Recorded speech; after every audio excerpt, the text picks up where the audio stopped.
scare. Jump scare. Hi guys, I'm big today. Hi. Welcome. Where did he go? Where is my son? Where did he go? Back there. What happened there? Where did he go? Where did my son go? He just fucking disappeared. Oh god, that's funny. It's supposed to be a little image slideshow that cycles through images of the lad, and he disappeared for like way too long. Oh, good golly. Anyway, hi guys. Yeah, he got camera shy apparently. How's everybody doing? It's been a bit. I haven't streamed in a couple weeks. Vector peaced out. He sure as shit did. Wow. Oh gosh. You ever have a laughing fit while you have a headache and it just makes it worse? Hi, I just took an Advil right before this stream. Your girl's been having really bad headaches recently. I think it's just because I've been eating like shit and I'm dehydrated though. I went to the grocery store today, so now I actually have food, I promise. Don't be like me, chat. It's fine. I have my water here.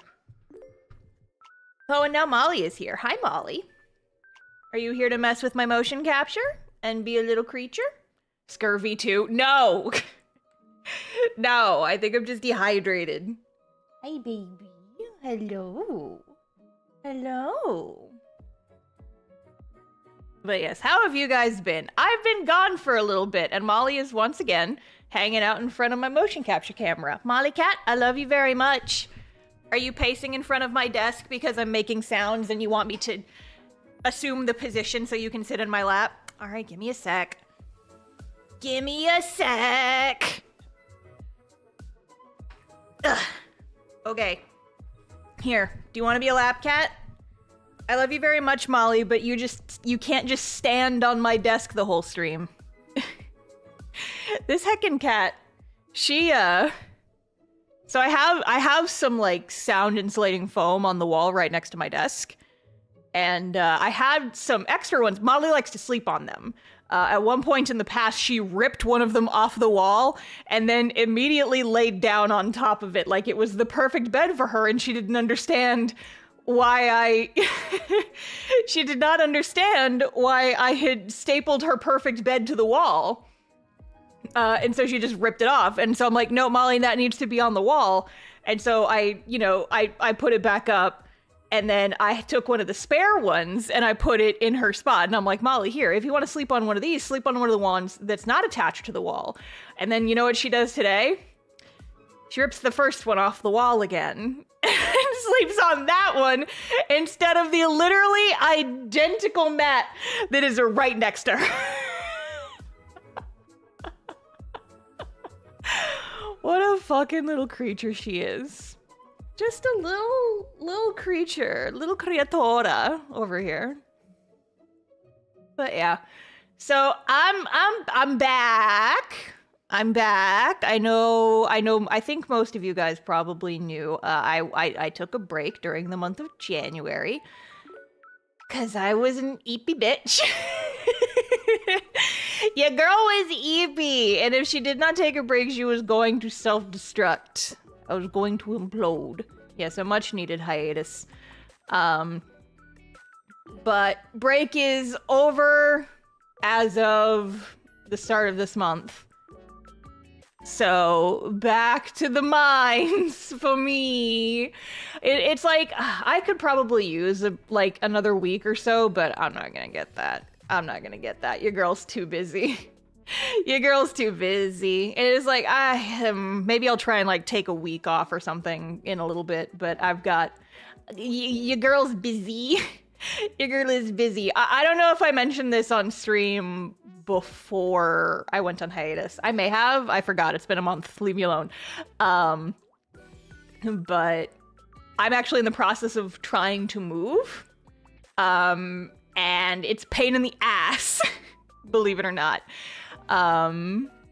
Regularly scheduled vacations, that's a great idea. I don't know if it's gonna be scheduled. I just think it's gonna be taking a break when I can get it. At the very least, I'm going to try and take as much of this weekend off as I can, because I already feel the burnout creeping back in, and I have to, like, beat it away with a stick. It's like, stop, stop, stop! But yeah, so, moving's a pain in the ass. Buying a new house in a different city is a pain in the ass. Many things are a pain in the ass, but I'm getting through it. I'm to the point where, like, the bulk of the work I need to do is done. It's just a matter of, like the little piddly shit. Like, I gotta make my house look pretty before they come and take pictures of it and all that shit. And I had to call a company to clean my gutters and my windows and stuff. And all this annoying shit you gotta worry about when you own a place instead of renting it. Pain in the ass, but we do what we can. We do what we must. But yes.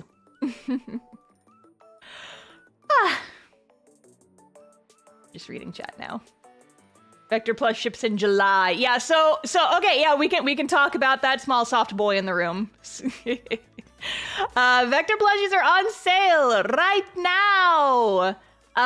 There is a link in the description, and here actually I can also post a link in the chat. The chat, one moment.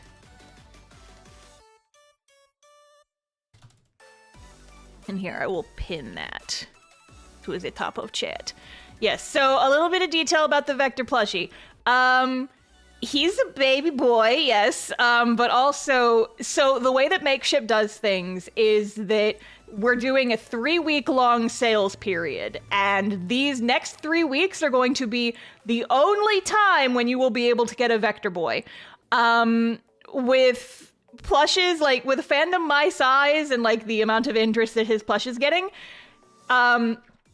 like, we're good. We've sold enough. But I'm saying it's like, Makeship sometimes does reruns, but it's really mostly for, like, really, really popular plushies. And as much as I love my son, as much as I know you guys love my son, I cannot guarantee that he will ever get a rerun. So if you want a Vector plushie, you need to order him sometime in the next couple of weeks, or else he will not be...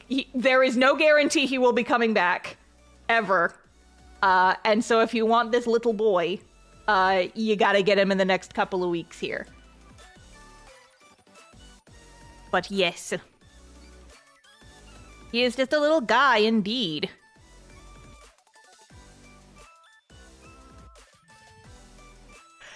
Not unless you make him. Yeah, I mean, you could always make your own Vector plushie, but, like, look at him. He's so little. He's so little. I took my sample Vector plushie to Barnes & Noble today, and I took a bunch of silly pictures of him in the aisle of the bookstore. And so I'll be posting those on Blue Sky every now and again for the next couple of weeks as marketing images. But that was fun to just be like, you know, my, like, small Barnes & Noble in the middle of the day on a Friday. And it's just like, why are there so many people in this Barnes & Noble? And then, well, there's like one other person in the aisle I want to take a picture. And I'm like, I can't let other people see me taking pictures of my Vector plushie in the bookstore on a Friday afternoon. People are going to ask questions.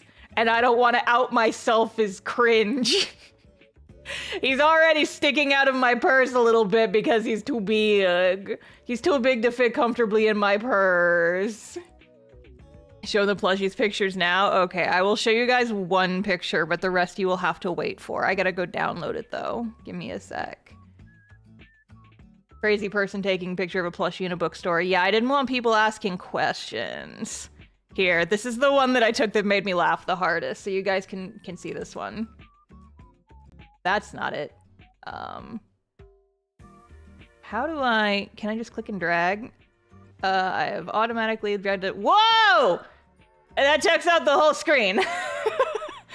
But there, Spicy book club Vector here. That's not. Let me actually like download this image and then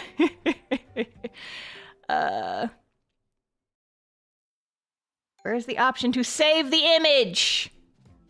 Fucking there. I'm very good at this. There. I saw this sign at the bookstore and I thought it was funny. Vector, no. Vector, no. Do not go into the spicy book club aisle, no. It's like, no, little German boy, do not go. God, I'm trying to remember any of those posts. It's like, no, little boy, don't go into the weed store. It's like, oh, this place is full of weed and smoking, or whatever the fuck the meme is. It's like, oh, these books are full of the activities. I don't know. Anyway, that's enough of that.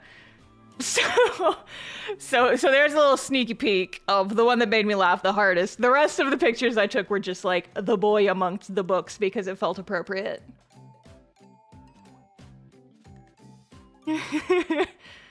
Oh my god, this place is filled with this Smutenbuchen. Yes, exactly. Perfect. There we go. Thank you.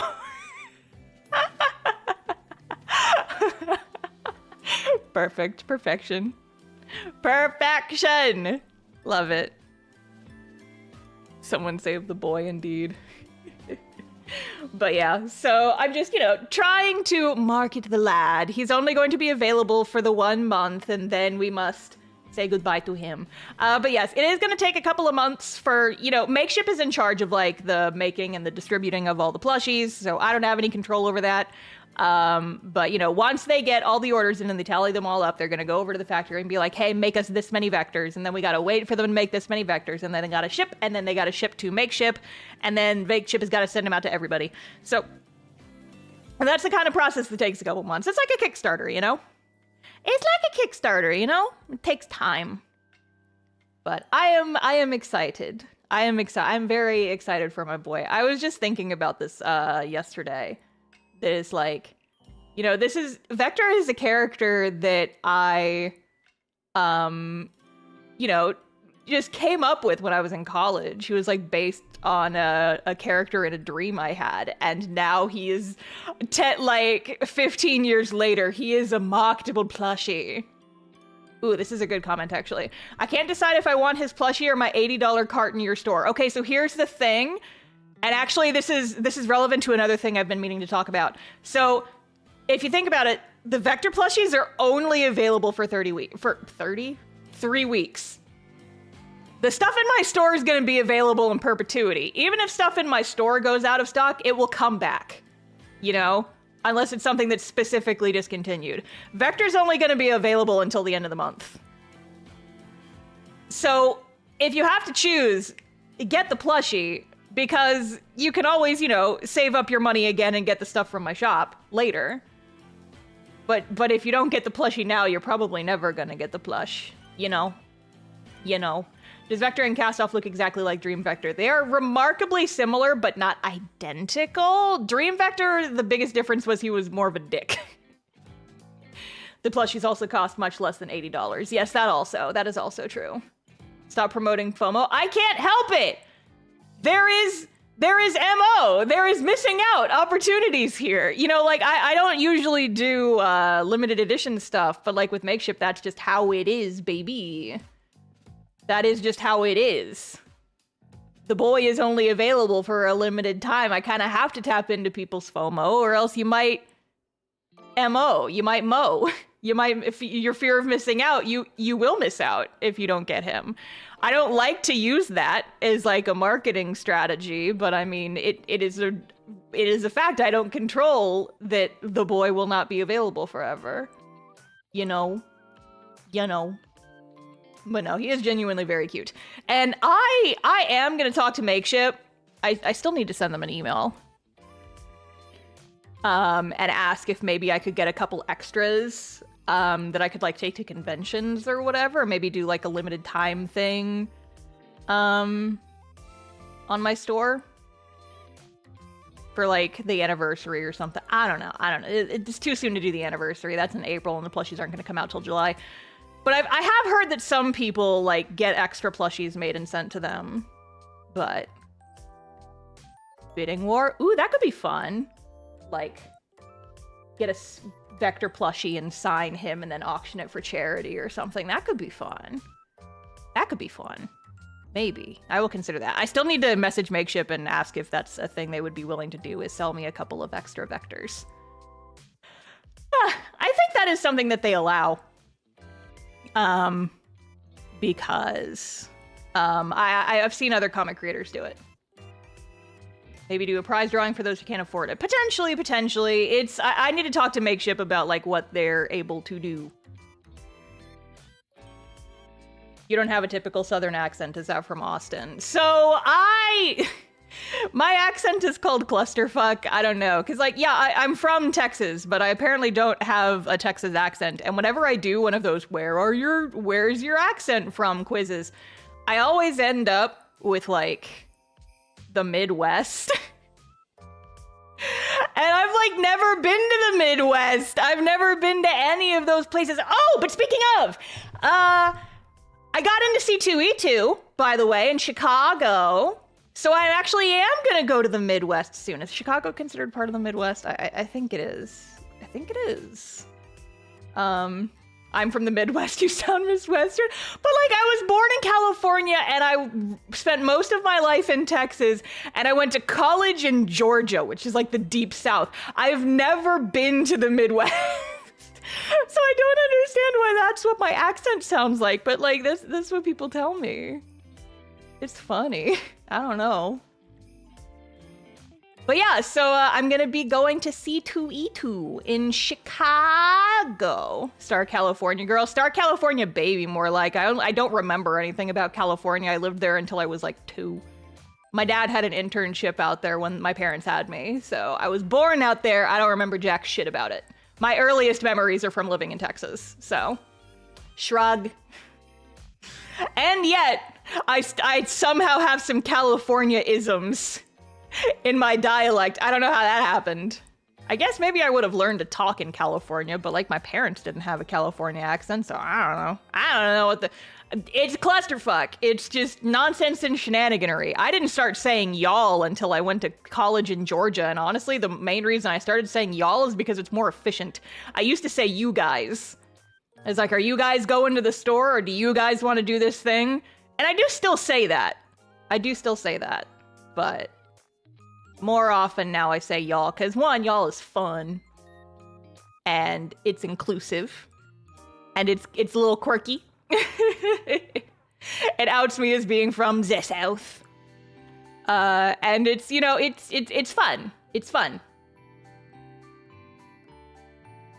Y'all is more efficient and no girls yelling, I'm not a guy. Yeah, that's part of it. But I mean, with me personally, my personal thing is, you know, I am very much a cisgender woman. I am she, her with an asterisk that if there is an alternative that is funnier, you are allowed to do it.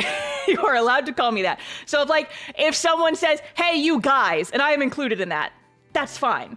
If someone points at a group of people that I'm in and is like, what's up, lads? I'm like, yeah, I'm a lad. Let's fucking go.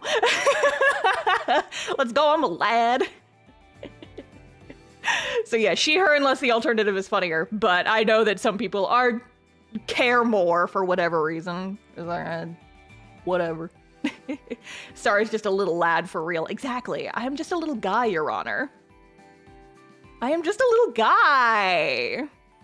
You wouldn't bully a little guy, would you? Little 2D little guy on the internet. Little guy? Little buddy? My gender is whatever's funniest in the pit. Call me transgender. Oh, I love that. Oh, that's incredible. I love that. Y'all is for sure 100% more efficient. Yeah. It's easy. What y'all doing? Also, it's more fun to say. It's a funnier word. What the fuck are y'all doing? Is so much funnier than what the fuck are you guys doing? Are you a lad or a lassie? See, why do we have to gender it? I can be both. I'm a funny guy. I use he. Fuck you guys. God damn it. God damn it. See, this is what I missed. I was like, I don't know if I have the emotional energy or mental energy to do an art stream today, because like I have art that I need to work on, but I'm just like, I don't know if I want to draw a stream. I don't know if I want to stream and draw at the same time. I don't know if I have the mental energy for that, but I have the mental energy to just yap. And so I'm like, I would just want to do a little just chatting stream, because I miss talking to chat. And it's like, I miss this. I don't get much like human interaction anymore these days, which is why it's one of the reasons I'm moving, honestly. Because I just, it's gonna sound sad. You don't have to feel bad for me. I did this to myself, but like, I don't have any friends here. My closest friends are like an hour and a half away, and nobody wants to make that drive. And so it's like, I haven't seen a lot of my friends in a long time. Oh, Matthew Pryor, thank you for this. Thank you for the coffee. Any predictions for the Super Bowl? And are you gonna get Shamrock Shake with that? They bought Brett Grimace's Irish uncle for that. For the few that remember. Thank you for the donation. I don't even know who's playing in the Superb Owl. I forgot that is a thing that's happening. I don't know a thing about a sport ball. The only knowledge that I have about football was learned against my will, because I had to go to all the football games in high school because I was on color guard, and so we had to perform at the football games. The Chiefs versus the Eagles. I have no attachment to I don't know these punks. I don't know these guys. I don't fucking know these guys. Sport ball. Pew!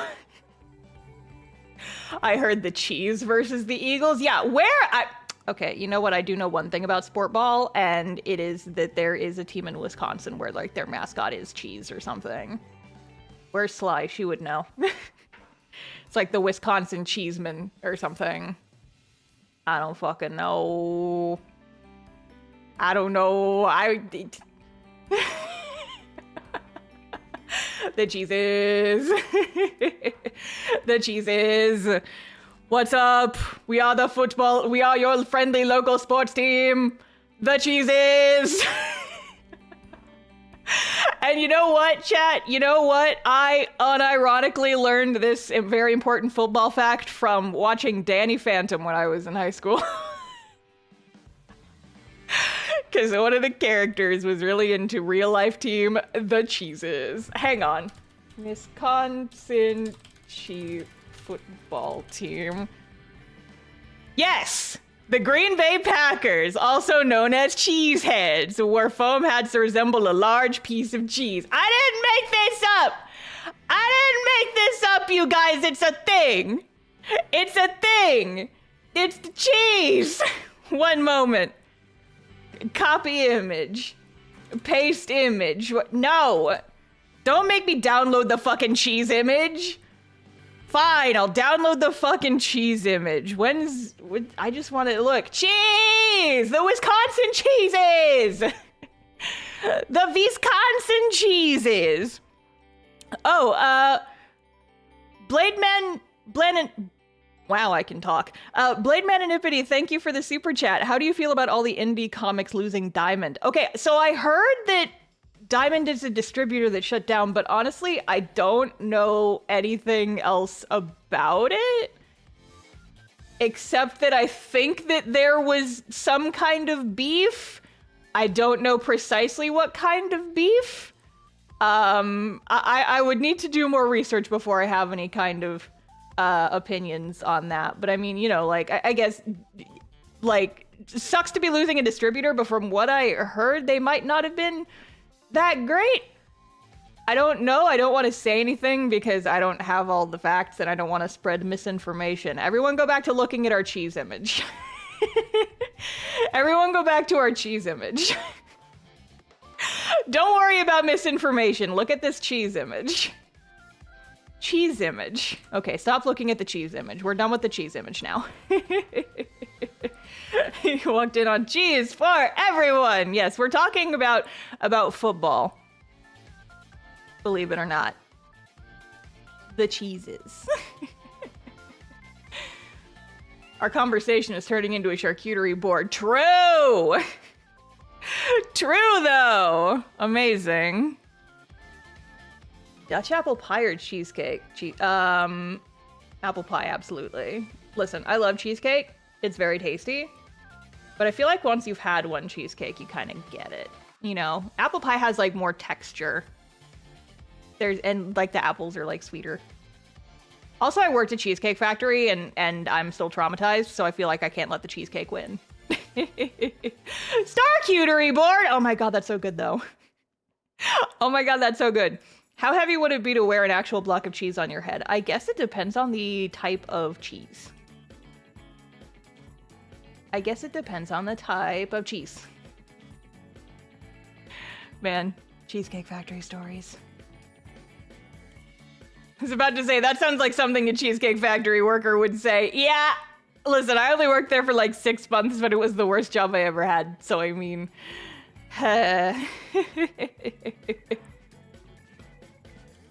You said the name, now they're coming for you. I mean, the Bees Lake Phylactery, not the other thing that I did not say. You can't prove anything. You can't prove anything. I have lawyers. I am acquainted with several lawyers. And they'll get you. You even try shit. You even try anything. I'll fucking get you with my friends who were lawyers. I used to work at Bees Lake Phylactery. I also spent like double the length of time working as a receptionist for a law firm. And the lawyers all thought I was cool and nice. So, you know, I could probably roll up to them and be like, hey, I may have accidentally committed a libel or a slander. Can we have to take down Cheesecake Factory? Is your VTuber model more expressive, or is it just me? It's probably just you. I haven't changed anything. But I am actively not drawing during this stream, which is what I you know, I'm usually drawing during my streams, but since I'm not right now, I've got a little bit more just kind of going on with the face. Oh, that actually is a perfect segue though, to one of the topics of discussion that I wanted to talk about. I have notes. I have a little notepad with some topics for stream. So you guys know that I was on vacation. Matthew Prower, thank you for the coffee donation. I appreciate it. I take a heckin' sip. I ought to move the coffee donos over so you can actually read them. Where is it? Here we go. Everything is locked and awkward. Here, I'll scoot that over here. There we go. Now, if we get another one, it will be more visible and it won't hide behind the chat. Oh, whoa, Jay, you already know what this is. Don't freak out. But yes, so while you guys know I was on vacation, and most of the reason that I took my vacation was so that I could try and heal myself from the burnout. But the other reason was that I had a couple of back burner projects that I'd really, really, really been wanting to work on, but hadn't really had time with all of my other usual work commitments that I had to do. So I used my vacation as an opportunity to circle back and work on those projects. And I actually, there was the one you guys all knew about, which is the D&D video. And then there was a second secret one that I didn't really tell anybody about, but I did drop a hint about it on Blue Sky. And I think like at least one person noticed and commented on it, but I did not reply. And so I was like, hee, ah ha ha, somebody noticed my coy little thing that I said. So I'll talk about them in order. So first of all, one of my goals for my vacation was to finish the art for the D&D video, and I have accomplished that goal. So the art for the D&D video is done. The artwork, at the very least, is done. Now I just have to do all the rest of it, which is, you know, like assembling it all together, putting all the audio on it, and editing everything and doing all the little animations. That makes it sound a lot more intense. It's mostly just like slow pans across the screen and stuff like that, and like doing little transitions. And then I gotta do all the music, and I gotta do all the sound effects, make the soundscapes and things of that nature. So that's still gonna take time. I would love to have it done in March, but it's very much at the whims of, I don't know how much time this potential move is going to take. So we'll see how long it's gonna take. I can't guarantee anything. With my luck, it's probably not gonna come out till closer to summer, because the move is gonna take up a lot of my free time between like the end of the month, and I was aiming to get it down in March, but ideally I'm probably going to be moving in March, and so it's like so it's very much at the whims of my schedule these days, but I'm hoping to just, you know, kind of keep poking at it, and then eventually I will get the full thing finished and out for you guys. Because it has now been almost exactly a year since I started work on that behemoth.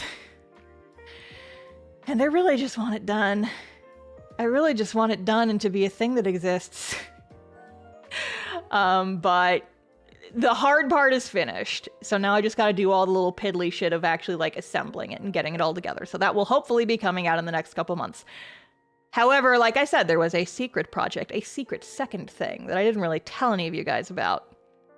And that was actually because this was a project I started last year. Like last December, I was working on this. And then once I finished my vacation last year, when I say last year, I mean like 2023, December of 2023 is when I started this thing. I started it and I got really far on it. I got like 80% done with it over a couple of days. And then I abruptly, you know, like had to stop. I had to shift gears, and then I just never went back to finish the last 20% of it. And so I was like, I finished all the art for the D&D video in about 2 weeks. And then I was like, well, I've still got like 2 weeks left of my vacation. Hello, second secret project that I haven't really talked about, but that you guys... A lot of you guys probably know about it, I just haven't talked about it, is, so this VTuber model I have had since 2021. She's showing her age a little bit, I think. And so one of the things that I wanted to do was make an upgraded VTuber model. I was really, really close to the art with, really, really close to being done with the art, for the new VTuber. But I had to just, you know, go in and layer it properly and do a bunch of the other stuff.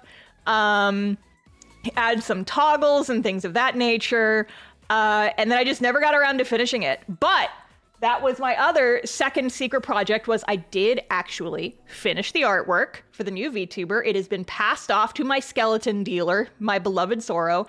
I don't know if or when she will have time for that in the near future. I don't know if she's been poking at that at all. I haven't bothered her because I'm just like, I know y'all are busy. You just work on this when you have time. I don't really have a specific deadline that I want this done. But that is a thing that is in the works, is new VTuber model. And so this one's exciting.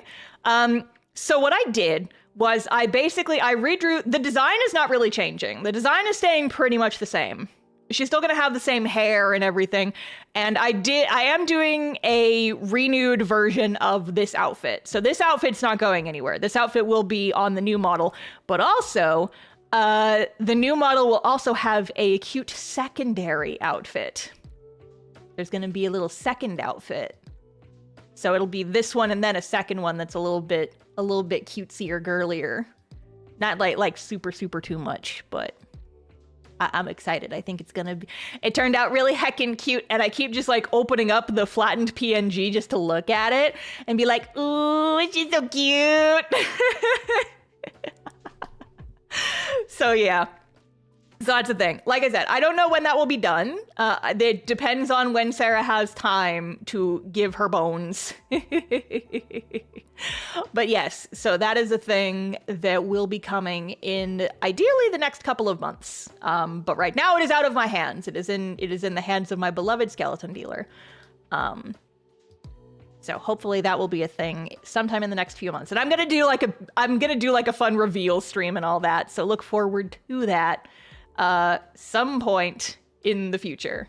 But yeah, so those were the two my two projects for while I was on break, and I got both of them done, so I'm very proud of myself. I also I've been doing some reading. Which has been nice. I have been distracted and I haven't done any reading in a couple of days, but so it's a kind of a means to an end, because I've mentioned this in the past, but your girl is trying to get into like prose writing, you know, like writing books and stuff of that nature.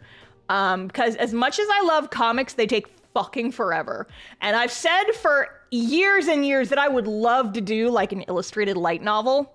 I think that would be so much fun, and I would love to do that for just like some stories I have that don't necessarily need to be comics. And it's just like, I would love to just kind of like explore this other medium and just have some fun with it. But I haven't read anything in many years just because I've been too busy. So I ended up picking up a couple of books. And I've been reading them. I read Psalm for the Wild Built by Becky Chambers. Fucking loved it, by the way. That one got recommended to me by my brother's girlfriend a couple months ago, and I finally got it and read it and fucking adored it. My one complaint with that book, it's not really even a complaint, it was just like, it ended kind of abruptly, and it is a very short book. It's like a little novella. It's a very quick read. I chomped through the entire thing in less than 24 hours. I started it in the afternoon, and I read most of it in like one sitting, and then I woke up the next morning, and I finished it. And I loved it, but I went to Barnes & Noble today, and I bought the sequel. And so I'm excited to read it, but I think there's only 2 of them out right now. And so I'm like, and there's been no word on a potential third one. And so I'm already in like preparation morning. I'm like, oh, dang it. Oh, dang it. But I love this though. I'm loving this though. I would read 1,000 of these. I would just fucking eat these. But nah, I love those. And I read that. I still need to read the sequel. I just bought it today, like I said. So yeah, I bought that, and I realized, okay, I'm not big into Lord of the Rings. I was never able to get into it for a couple of different reasons, but I read The Hobbit when I was in like 3rd grade and fucking loved it. But the thing was that my copy of The Hobbit was from my school's library. I never owned it. And then just like while I was, at the Barnes & Noble, I happened upon a nice copy of it. Yes, there's Jay making his appearance. You say Lord of the Rings and the man is here. And so I finally bought my own copy. I haven't cracked it open yet, but I'm going to sometime soon when I'm less busy. And then on a very different end of the spectrum, the mods have finally gotten me into reading Brandon Sanderson. I picked up Way of Kings. I'm not very far into it. That's a very dense read. It's a very dense read. But I'm a little ways. I'm a couple chapters into it. I do want to get more into it. But right now I've been distracted because my evening no brain period has been occupied with replaying Fields of Mystery recently. I bought myself a Steam Deck over vacation. I finally clenched up and was just like, fine, they're fucking expensive, but I'll do it. So this is self-care, hits purchase. So I bought a Steam Deck, and I have been enjoying cozy gamer mode every night for the past like week and a half or so. And so I've been doing that instead of reading. But once I reach a point where I'm less enthralled with video games and my new device, I want to get back into reading some of my new stuff. Someone mentioned Howl's Moving Castle. And yeah, I did read the book for Howl's Moving Castle when I was in high school. I believe I read that my senior year. But I don't remember much about it. And that was also a library book. So I need to go back and reread it. I would like to get a copy for myself. I'm the type of person who I love libraries. I love the idea of libraries, but I like to have books, you know? I like to have books for me, for Star, you know? I like to have pretty books on my shelf that I get to keep and I get to have. I like to collect them. I don't have like a full library or anything, but I like to have a book that I can just, you know, keep on my shelf and I can look at it and it reminds me of this fun little adventure I went on that one time when I read this book. That's my nerd shit. That's my nerd shit that I think. But yeah, anyway, so the long and short of it is one of the reasons I was getting back into reading prose is because I want to get into writing prose. And so I was kind of using it as research. It's like, you know, if I'm going to be doing more prose writing, I should read more prose so that I can, you know, like do a little bit of research, you know, like engage with the medium that I'm trying to get into. And I've actually learned a lot. And so it's been helpful for like, you know, creatively learning new things. And also making me a little bit more confident in trying my own stuff. Aurora, thank you for the super chat. What's your opinion of the Owl House? I enjoyed what I watched, but I have not finished it. I need to go back and rewatch it because I honestly have forgotten a lot. I never finished it, but I did like what I saw. I did enjoy it. I thought it was fun. You should try fan fiction. Okay, so my thing is like I never got into fan fiction. I've never read fan fiction. I don't know what it is. It just doesn't appeal to me. It just does not appeal to me. Like I wrote a little bit of fan fiction when I was in like middle school, but it was mostly just like silly things. It was mostly the one that I got the furthest into was, what if the Full Metal Alchemist characters went to a theme park? What if they got blooped into the modern world and then they went to a theme park? And that was just something that like my friends and I brainstormed one day on the bus, and I wrote like one chapter of it and then I stopped because I got bored. Thank God forbid you look at the cast off AO3 tag. Okay, so here's the thing. I told myself I was not going. I know what's in there, guys. I know that there's cast off fan fiction that exists. You guys do be posting about it in my Discord. I know it exists. I can see you. The thing is, I have not. You can take a slight sigh of relief. I have not read any of the cast off fan fictions. I know they exist. I've read the summaries. But I have not read any of the actual fics, and there's a couple reasons for that. One is, what's everyone doing at the Devil's Sacrament? Yeah. One is like, one reason, and honestly the main reason, is for like legal stuff. You know, I don't think that anyone would actually do this. I don't feel like I'm big enough for anyone to actually target with this, right? But I have heard stories that, you know, like professional writers and people who work in like film and television and writing stuff who work on big series, like what Cast Off is that they don't read fan works because they can't risk the potentiality of someone saying, hey, this thing that happened in the story, like the actual canon events, is super duper similar to this thing that I wrote about in my fan fiction. That means you copied my fan fiction and now I'm going to sue you. That is a thing that has happened apparently. And again, I don't think I'm big enough or important enough for someone to try that with me, but I'd rather not risk it, you know? And so I just kind of make a blanket statement is that I don't write, or I don't read fan fictions of my own work. I think it's very cool that they exist, and I'm glad you guys are having fun, but I will probably not read them until the comic is over.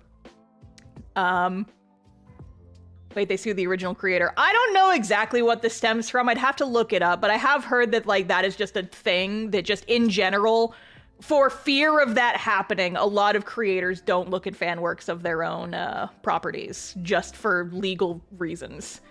I'm so scared of my cringe being seen by you. Nah, listen, I love it. So okay, so so my one thing that I do and this might scare you guys more than me reading the actual fan fictions, is, you know, reading the comments on those fan fictions is not technically reading the fan fictions. And I have looked at some of the comment sections just to see what people are saying. And so that's fun. That's how I get my fix without actually like reading the fan works. I'm just like, tee hee hee, what are the people saying? What are the people saying? Hee hee hee. I know you guys exist. I can see you. You guys, okay, listen, here's the thing. I feel like people forget that I run my Discord. I can see what you guys post in there. If you guys post something in the Cast Off Discord, just assume that I see it. Because I really do, like, listen, I'm a lurker. I'm a chronic lurker, even in my own Discord, but I am always watching. And I feel like you guys forget that. And I feel like sometimes you need a reminder that, yeah, I can see the shit you post. You guys are in my house, posting about my children. Yeah, I'm gonna read that shit. And I feel like people need a reminder sometimes that yes, I do see everything that gets posted. And I also see everything in the Tumblr tags. And I see all the shit. I don't check the AO3 very often, but like every couple of months I'll go see if anyone has posted anything new on AO3. I don't read them. I'll say that I don't actually read them, but I will poke around and I will look at how many comments they got, and I will look at how many like kudos they got, and I'm like, aw, yes, this one's doing well. They must have done a good job. That's my nerd shit. That's my nerd shit. It's like for real though, it is extremely cool and flattering that that people enjoy the stuff that I make enough to actually, you know, like put their own energy towards making stuff. And I just think that's very cool. I just think that's very cool. It's very nice. And I mean, that was kind of the goal too, right? Is like, when I started Cast Off, I said, it's like, I want this to be the type of story that makes people go as crazy as I did when Taz Balance was coming out. Because, man, Taz Balance was, like, the most into a story I feel like I've ever been. A serialized story. I've gotten into works before, but, like, I caught up with Taz Balance right when they started the second to last arc. And I was fucking feral about Taz Balance for a long fucking time. And I've actually been meaning to reread it because I miss it. Or re-listen. And so I remember it's like when I started Cast Off, I was like, I want people to read this and I want it to make them go crazy, but like in a good way. Now I have to update Flower Talks and start to get her fix the comments. Tee. Yes, feed me. Feed me good. Oh, but I should circle back. God, the streamer has ADHD. We all know this. Undiagnosed, but like emphatically peer reviewed. What I was trying to say with me getting into prose is I have been doing basically what is the writing version of just kind of doodling and fucking around.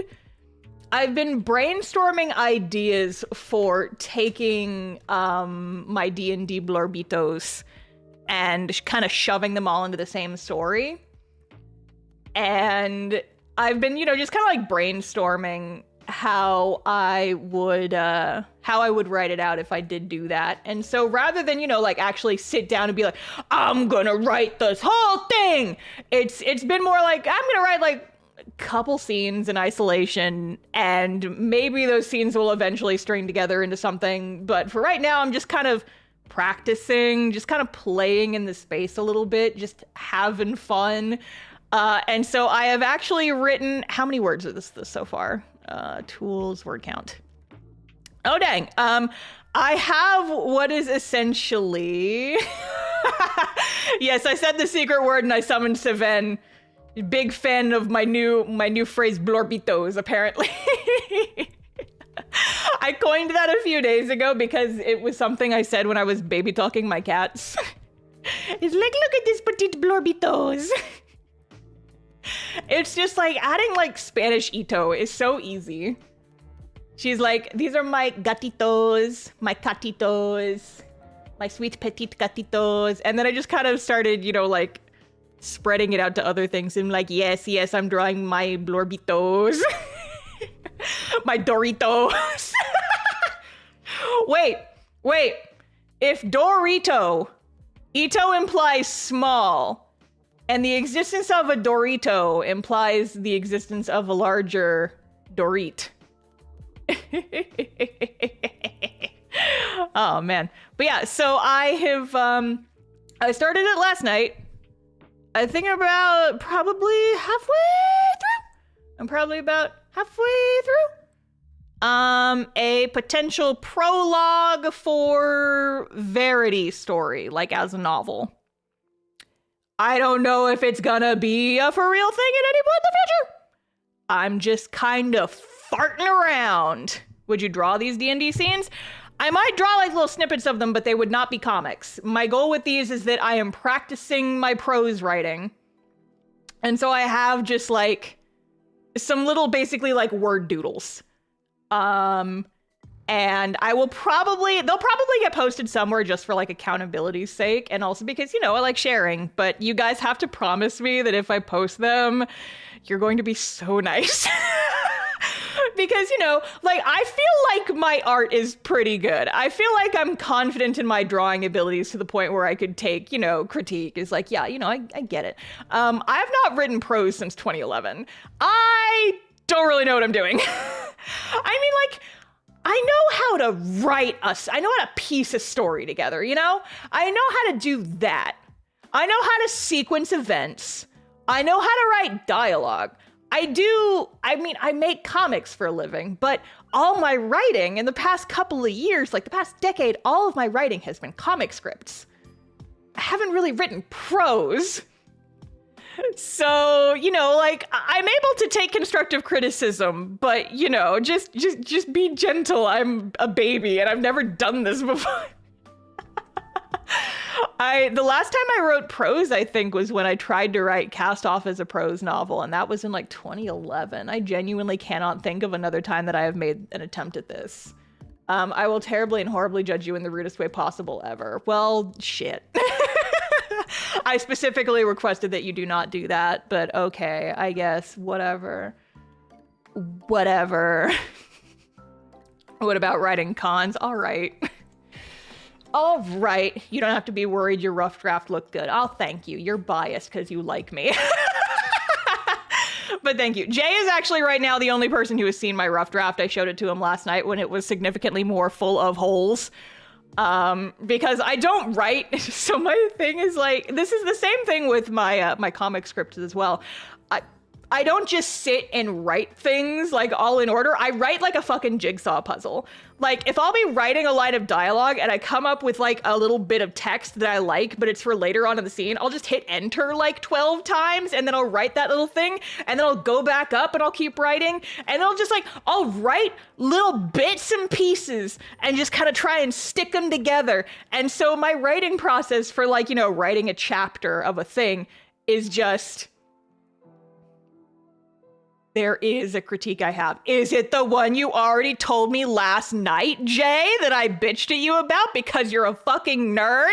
And because you've yapped at me, I do know the difference between like, oh, you don't have to say chainmail, just say mail. And I'm like, well, bro, I'm talking about a suit that's a combination of plate and chain, and not everyone who's reading this is gonna be a nerd just like you. Yes, I fucking knew it. I fucking knew it. Shut up. Jay's on my ass about my use of the phrase chain mail. He's like, you just call it mail. You don't have to call it chain mail specifically. I'm shut the fuck up, Jay. You're a fucking nerd. Yeah, send this man nerd emojis because he's a fucking nerd. Here, I will drop this in mod chat if you guys want to read it, but you have to be like so nice.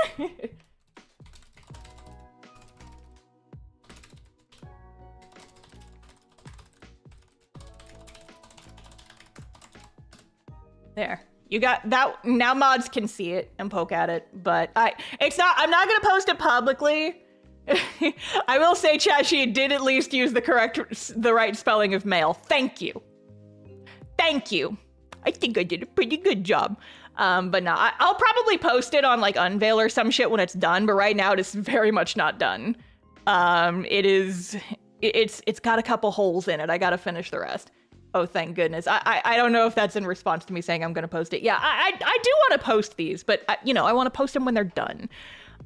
Physically mail him a printed nerd emoji. I might. I have your address, bitch. But yeah. So if I post them, it's gonna be posted in like just random assorted chapters. And I'm not more like Jmail. Got him. Oh my god. Amazing. Bro, dude, say chainmail. No one is going to understand the term mail other than the nerds. Yeah, exactly. That's the point I was trying to make. That's the point I was trying to make. Is that only the fucking nerds would know. But he's like, actually straightens glasses. Technically the correct term is just mail. You don't have to say chain mail because the word mail implies that it is chains. And he's just being a butt to me, chat. He's being a butt. No actual, critiques or thoughts on the actual thing that I wrote. He just wanted to get up my ass about chain mail. He's a fucking dork. A fucking dorcas. But yeah, so TLDR, your girl is playing around with writing prose. I'm not holding myself to making anything big right now. I'm just kind of poking. I'm just kind of playing. I'm just kind of farting around, and I'll probably post them when they're done, but they're probably going to be out of order. They're not really going to be like related to a larger story. It's all that. It might eventually turn into a thing, but for right now, I'm just kind of farting around and playing. I'm just playing around, and you guys will get to see the results of my playing around. We can't take it too seriously because I'm still practicing my prose, as it were. And this is going to be a thing where it's like once it's in a state where I want people to actually like look at it and read it. It's like I will be wanting like critiques and stuff like. So if people like read a lot of prose and would be interested in like offering feedback, that is something that I am theoretically going to be interested. Just, again, this is something that I'm very new at. So, don't be too mean. I make such an effort to never be outwardly mean to a piece of media. Even when I'm making, like my criticism videos and I'm talking about like critique and stuff, I always, try to be nice, try to be fair, try to be constructive. And I would appreciate the same energy. Because again, I am new at this. I'm a baby. I can do a heckin' comic, but even with Demon Slayer, listen, some people like Demon Slayer and, some people like Demon Slayer. I'm going to end the conversation at that. New writers are such a gift. They deserved all the support we can have. Aw, well, thank you. Like I said, I'm not a new writer. Like, I have written shit before. I wrote Cast Off.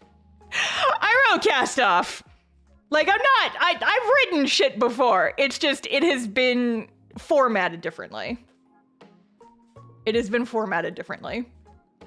So this is a new format to me. This is a new medium that I'm just playing in. So, yippee-ki-yay. Welcome, raiders. Did I get a raid? I didn't see it because I don't have my YouTube thing open. Did we get a raid? I missed it. Oh shit, there it is. Dark Horse Workshop and friends, hello, welcome in. Sorry, I missed it. I didn't have the window open. Thank you. Hello. Welcome. We are just hanging and chatting and chilling. I just came back from a month-long vacation. And so I'm not quite emotionally ready to jump back into art streams, but I will probably do that next week. For now, we're just yapping and chilling and having a good time. Me with Demon Slayer. I never said it was good. I said I enjoy it. And you know what? That's fair. That's me with Idolmaster. That's me with I have a couple shows that I like where it's like, listen, is it objectively good? No. Do I like it for specific reasons? Yeah. That's me with several pieces of media. I suppose I can't judge. If anything, I might judge your taste, but whatever. But yeah, so TLDR, Star's getting into writing, so I'll probably post those. I'm not sure how often they're going to come out. I don't know if it's going to actually turn into a larger thing. But I would love I love the idea of like making some books, some written books, little novellas, or even just like little paperbacks that I can take to cons and do. I don't know. I think it would be cool. I think it's a new medium. I like the idea of just like doing some self-published novels and stuff like that. I think it could be fun. Yippee-ki-yay. But yeah. Aside from that, what else has been going on? Let me look at my list. Oh, I'll go ahead and talk about this. So as far as Cast-Off goes, Cast-Off is still on hiatus. I don't have a specific comeback date yet because, like I said, I have been trying to, like get back into the usual grind. I've been trying to ease back into it. And the comic is... I have started work on Chapter 13. I have thumbnailed the first scene of Chapter 13, and so I'm probably going to... I shouldn't work on it this weekend. I really need to just, like, take the weekend off, because I told myself one of my goals for New Year was to be better about work-life balance.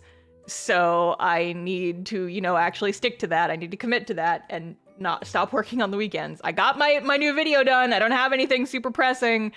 So I think I'm going to do my best to take my weekend off, but then probably next week I'm going to jump into like sketching and working on comic pages between housework and stuff that I have to do to get the house sold. Good. Yeah, everyone's getting on my butt. I really am a workaholic. I try to deny it, but like it's the world's flimsiest denial, isn't it? It's what happens when you make your hobbies your job. Work is fun and breaks are boring. How long do you think that Chapter 13 will be page-wise? I'm not sure. Unionize your brain. What's this about weekend work? Nothing! Nothing's event! Go do your stuff. But yeah, so, I'm trying to take it easy, but also at the same time, it's like, I don't want the hiatus to go on for too long. I want to get back into it. I want you guys to, I'm excited about Chapter 13. Chapter 13's got some fucking stuff in it that I'm real excited to get to. I mentioned this, I think on Blue Sky, I think is where I mentioned this, that Chapter 13, there is one scene in particular. It technically got broken up into a couple of scenes because it's one of those things where it's like, it's the POV kind of switches back and forth between one member of the party and another for like a little while, kind of like in Chapter 11 where it's like the party kind of like splits up for a little while. And so it's like, okay, what's this team doing? And then what's this team doing? And then what's this team doing? And so half of that, one half of the split is a scene that I wrote, God, like 6 to 8 years ago. Just in isolation, because I'm like, I know this is a thing that I want to happen. And I know that this is cemented in my brain. This is a scene that I am especially excited for, and I'm not going to say why, but it's just like a big moment that I am really looking forward to. And so I wrote that half of the chapter like 6, 7, 8-ish years ago. And, I've revised it, I've edited it, but the bare bones of it have remained exactly the same from back then. And I'm very excited to finally actually get to draw it, and I'm hype as fuck. But yeah, so I'm very excited for the next couple of chapters are gonna be a real roller coaster of emotions. So get ready for that. Yippee-ki-yay and all such. But yeah, so I've thumbnailed the first scene, and I believe that next week I'm gonna get started on that. I have not decided fully on this yet, but I think what I might do is do what I did with chapter 12 and like just for the first couple of updates, I'm gonna be doing just like 1 page a week for just like the first month or so while I build up a buffer. And just because like the move is gonna take a lot of time and I don't want to burn myself out, just kind of ease back into it. It will not be as long as it was in chapter 12, I promise. So yeah, I'm hoping that the comic will be back up for patrons by the end of the month. And then I'm just gonna, you know, like keep building up my buffer as best I can. And then we will see what happens with the main site, because it's like, this is now, let's see, the chapter ended for patrons at the end of November? So we're already on December, January. Yeah, so the comic's been on hiatus for Patreons for like 2 months already, and my brain is like, I don't want it to be 3. I would really prefer to not have the comic be on hiatus for 3 whole months. And it's like, to be fair to myself, you know, I tried to provide entertainment during that time. I tried to keep you guys entertained during that time despite the lack of updates. You know, I posted the Patreons got character Q&As that I wrote. And so I know you guys were like really enjoyed those. And so I did those. And then I posted, you know, the world building pages that people have been enjoying. And so, you know, I queued those up for like the last 2 months. So I for patrons, I just ran out of those. But it's like, you know, I don't want the comic to be on hiatus for too long. I don't want to be on hiatus for too long because I want you guys to be able to do it and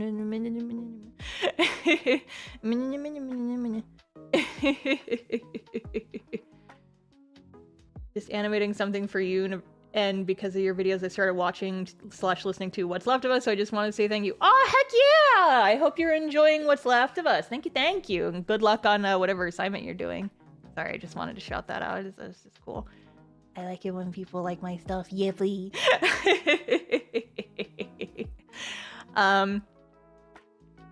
But yeah, so basically, I would like the comic to start up soon. But I need to build up a buffer first.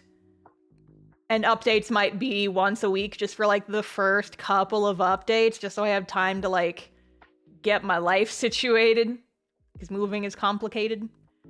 I have located this what I've been calling the Starby dream house. The problem is, you know, I can't do anything with it until I sell my current place, and so I'm just like, and I check the listing every day to make sure that nobody else has bought it first. I'm just like, oh, nobody get to this house before me. The Starby dream house, I'm coming for you. Ah! But yeah. So moving is complicated, but I am working on it, and I gotta work on the comic in the meantime, but I'm also doing my best to not work on the weekends anymore. So yippee-ki-yay. That's my cast-off update. I'm sorry for making you guys wait so long, but I am doing my best to make it worth the wait. Worth the wait, you know? Because chapter 13 is going to be a lot. And then chapter 14 will also be a lot. And then chapter 15... Chapter 15 I wrote like 6 years ago. I'm not kidding. I've had a rough draft of chapter 15 written for years. Have I scripted chapter 14 yet? No. Have I had a rough draft of chapter 15 finished for probably like at least 5 years at this point? Yep. Don't worry about it. Chapter 15 is an important one, okay? Okay? It's important. That entire... Okay, so you know how I talked about how, like, chapter 13, this upcoming chapter, has, like, one scene in particular that I'm really excited for? Chapter 15 is entirely those scenes. Like, the entirety of chapter 15 is shit that I'm excited about. And so I just sat and I just wrote that chapter. I just wrote the whole thing, just, like, well in advance. I was drawing like chapter 6 and 7, and I wrote chapter 15 because I knew what was gonna happen already. So like, why not?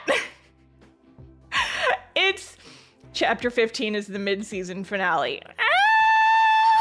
Not really, actually. It's more like, I'm not gonna spoil it. You guys will not. You got what? Okay, what can I say about chapter 15 that's not spoilers? What can I say about chapter 15 that's not gonna give you guys too much information? I guess one of the things I could say is that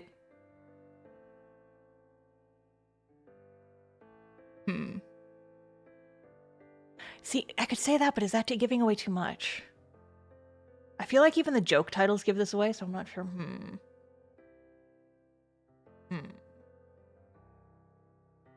Who is it focused on? It's not focused on like one character, it's focused on several.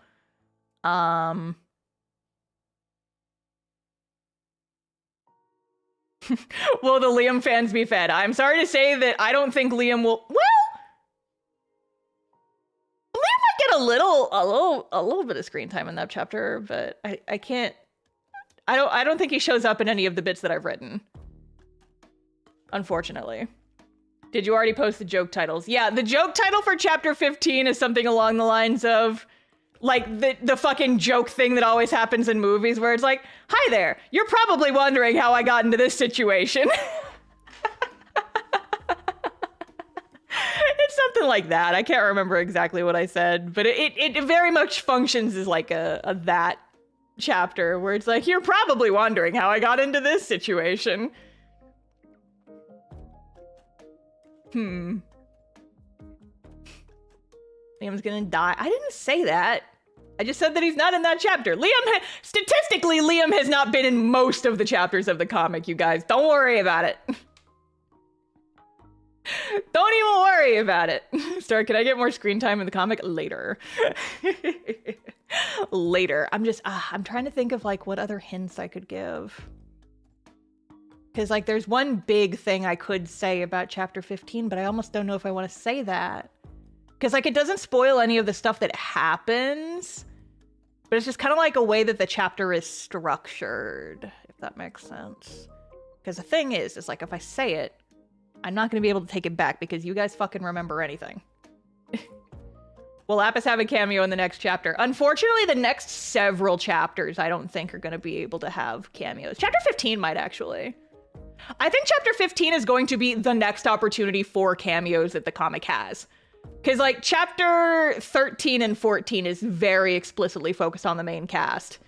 There's like really no opportunity for cameos in either of those chapters because it's going to be so extremely focused on the main cast and what they're up to.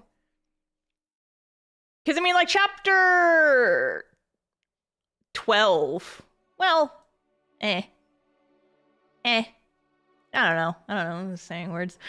It's like Avengers Endgame. I have not seen that film. I stopped watching. I stopped watching I stopped watching Marvel movies, with the exception of the Spider-Verse films, after the first Avengers. I don't like Marvel movies that much. I don't know. I guess like some of the like Thor ones were fun, but I don't know. I don't care about cinematic universes. They kind of piss me off, honestly. Okay, so like if my thing is I value a story that can stand in isolation. You know, we've talked about this before. I don't mind a quote-unquote cinematic universe as long as the stories for each individual film can stand on their own, you know? I guess I can give you guys an example. Well, I'm not sure if this is the best example, actually. So I remember the last time we had a conversation about like spoiler or sequels and stuff like that. The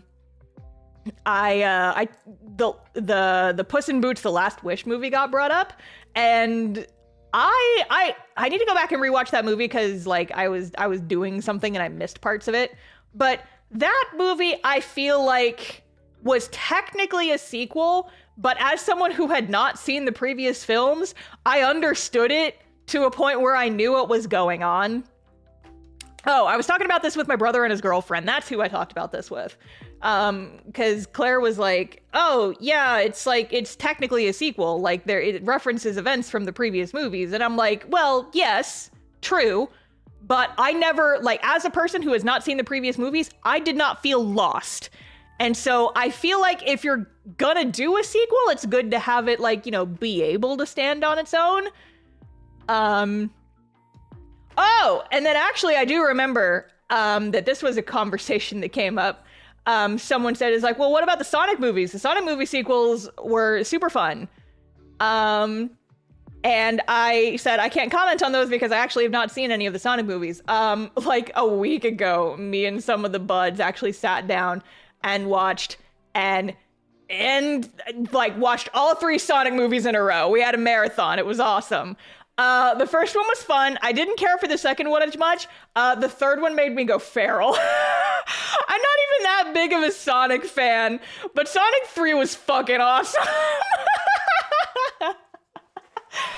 And I will admit that a large part of my affection for that movie is simply the fact that Sonic Adventure 2 is the lifeblood that runs through my veins. It's like one of the 2 Sonic games that I have actually played.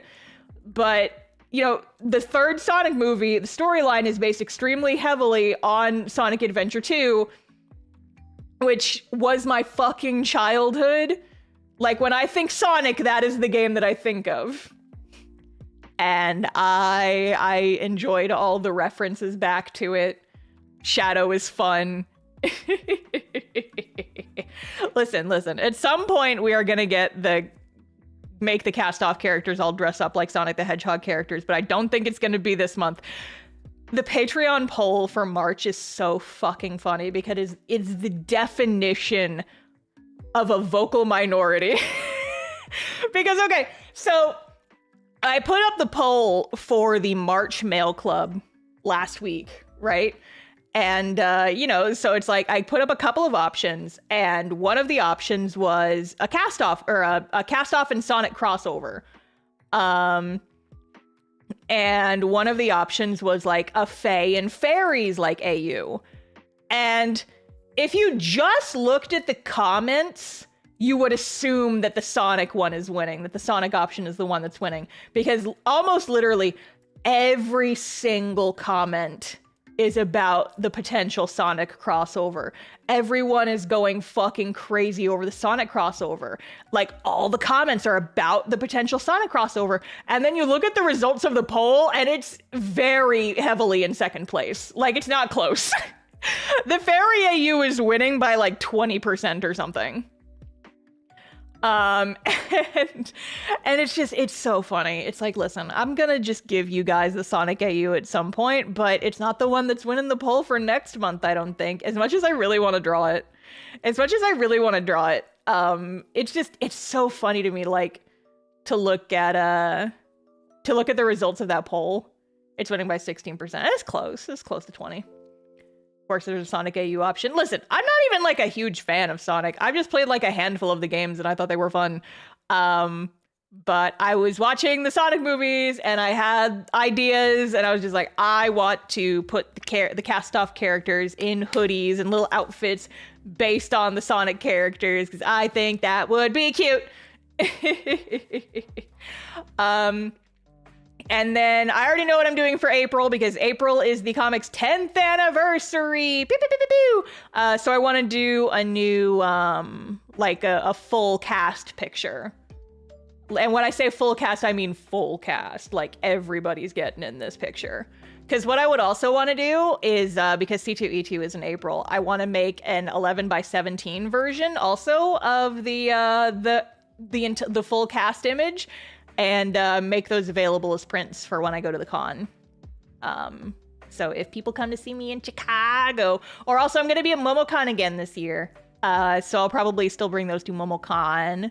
Even the Queen. Yes, Queen and Briss will be in there. Not Cart Guy. Cart Guy's not going to be in the picture. Cart Guy doesn't count. I mean, like, the full main cast. But I've already sketched it. Well, I've roughed it out. I've roughed it. I've not actually sketched it. I did my silly stick figure version of it. It was a while back. But I did post it in mod chat. Now it's going to take too long. It's going to take too long to scroll up. It was a while back that I posted that. But yeah, so it's gonna be like, I'm fitting like 12 characters into one image, guys. I've been like 12 characters into one image. But yeah, so a small 5x7 version would be the postcard for April's Patreon. And then I will be making a limited edition, like 11x17 variant, that I'm gonna bring to my couple of cons that are coming up. So yippee-ki-yay. Does this mean we'll be seeing the Queen and the General again soon? I mean, we will be seeing them. I do not know. It depends on what you mean by soon.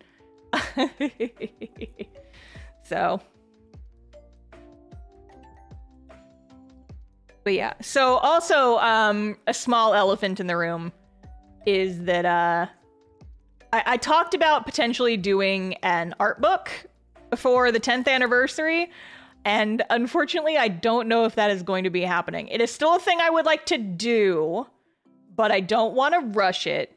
And with the way everything is so kind of in flux right now for, you know, no reason, I'm gonna hold off. I might, if I have time.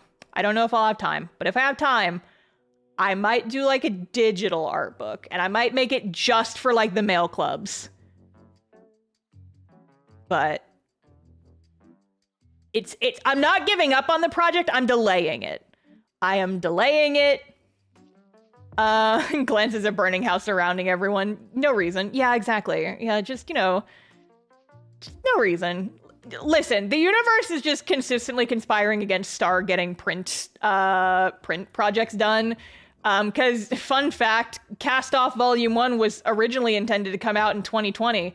And then the funniest little thing happened that year, I don't know if you guys remember it, that made the price of printer, or the price of paper skyrocket, which is definitely a thing that affects the cost of, I don't know, getting books printed, hypothetically. But yeah, so the art book, I do still want it to happen, but it's probably not going to be a this year thing. It will be a late this year thing, if anything, but that's kind of getting moved to a back burner project. So, yippee-ki-yay. It's kind of bad in your neck of the woods, huh? Yeah, I'm trying not to think about it too hard. I am hoping to move to Austin, but again, I'm not going to be like in actual Austin, because I can't fucking afford that. But I'm aiming for like one of the surrounding areas, so that I don't have to drive. My main priority is not needing to drive an hour and a half down country roads to visit my friends. Like, I can just hop on a highway and go visit my friends and just, like, you know, drive through the city. That's fine. But, you know, there is a point in my drive now where I live, like, far enough away.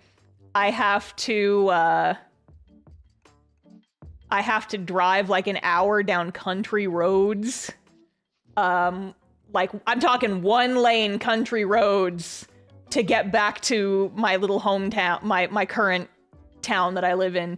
And I hate driving it at night because I'm always worried that I'm gonna hit a deer or like a boar or something. My brother almost totaled his car because he ran into a boar that was like that was like twice his weight. It just bumbled out in front of his car and he fucking hit it and killed it, and the thing was fucking huge. And just, and I'm just like, yeah, let's not let that be me, please. But yeah, so I'm not aiming for like in Austin proper, but you know, one of the surrounding areas so that I don't have to get on country freeway to get home, you know. Same fear I had for a couple of years before they finally extended by 1 lane with no divider country road. Yeah. I live far enough out though that that's not going to be a thing anytime soon though. I feel like if someone was dedicated enough, they could clip country roads from this audio and auto-tune it correctly to that one song. Listen, they could. But, but yeah. So basically, I just want to live closer to civilization, we'll call it. And I'm very eager to not live in this specific town anymore. Because, you know, like, in Texas, you live close to the cities, and people are generally more chill. But, like, you leave city limits, and you get the type of people who, oh, I don't know, casually, for example, like, you know, people in my town who maybe set off fireworks the night of the election. That almost gave me a panic attack.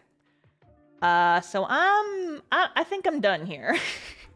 I think I'm done here is that's all I'm gonna say about that. Think I'm done. Anyway, I don't want to get into it, but let's talk about something else. Let's change the topic. But yeah, like I said, yeah, I'll leave, exactly. I'm just like, yeah. I live in one of the, like, 50 cities just north of Austin, and we're very chill. Yeah, I mean, if you want to get technical, like, I technically, like, grew up right on the border of Austin and Cedar Park. And I don't know if I would be able to afford anything in there. Guys, I am so sad. There was this one house we looked at in Cedar Park. It was right at the tippy top of my budget, but it was so cute. And it was, like, directly adjacent to a park. Like, it had no front yard. The front yard was like this open park, and it was in this adorable neighborhood, and I was just like, oh my god, I want to live in this house so bad. I want it.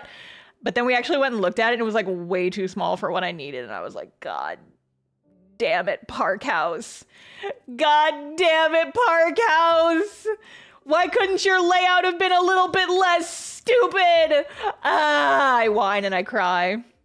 I whine and I sob and I cry, but fingers crossed that the current Starby Dream house does not sell, but I do also have a couple of really solid backup options if that one falls through, so we just have to hope that the backups don't also sell. But yeah, there's positive things in Star's future. It's just gonna be a little bumpy. For the next couple of months, and so we're gonna play it by ear, and it's just gonna really depend on how the next couple of months go. So fingers crossed it all goes smoothly and I don't have to make another video about the pain of buying a house. Genuinely hoping that there will not be so much drama it's worth monetizing in a YouTube video. That's all I have to say about that. Oh, speaking of, new video out today. Did you guys watch it? I have a new video out today. Did you guys see it? I have a new video out today. It's my first video after my vacation. My original plan for the most recent video was my goal was to get it pushed out next Friday. But one of the reasons I am so tired today is that I decided that I really wanted to push it out as soon as possible after the Vector plushies went live, because it made sense. Because actually one of the reasons why, okay, so here's the thing. When I have something specific I need to market, I kind of plan my video topic around that thing. And so for this video, I knew that whatever the topic for my February video was going to be, it needed to be a banger so that the most people possible would watch it and, see my marketing for the Vector plushie. I was very worried that not enough people were going to see the Vector plushie because the comic is on hiatus. The comic's website is like the main avenue for advertising the plushie, but the comic is on hiatus, and I feel like not as many people are checking the website every single week. And so I'm like, I've got this plushie of this main character of my webcomic, and I worry that like only a fraction of my audience is actually gonna see it because the comic is on hiatus when the actual plushie sales period is happening. And so I'm like, okay, well, I'll still post about it on the website, but I still need a backup plan to scream about the boy, or else the boy won't make as many sales as I would like. But then I remembered, well, you know, a big portion of my audience comes from YouTube, came from my YouTube audience. So screaming at my YouTube audience about Da Boy is the next best thing. So what video topic can I make that will attract the most eyes so that the most people will see me screaming about the boy and know that he is happening, know that he is coming? And my webcomic tip videos pretty consistently perform very well. Why not just wait until the comic started up again? Because I am impatient and I don't know when exactly that would be, is the thing. Like, the pre-sale period for the Vector plushies was all the way back in September. I didn't want to make people wait any longer. And I felt like the bulk of my hardcore fans probably already backed the plushie back during the initial sales period. And so now it was just a matter of, like, you know, getting more eyes on it, right? To kind of bump up the sales. But yes, so I was like, okay, so I can make another webcomic advice video. And then I will promote the Vector plushie in it. But see, the thing is that the Vector plushie was not the only thing that I wanted to promote here during this point in time, though, because I also wanted to make a post talking about how I joined the Screen Tones podcast recently. If you guys have not seen that, I am now on another podcast. I'm not in charge of organizing this one. Thankfully, most of the other folks do most of the work. I just come on and yap occasionally, and that's all I have to do. And it's like, yeah, they'll just like.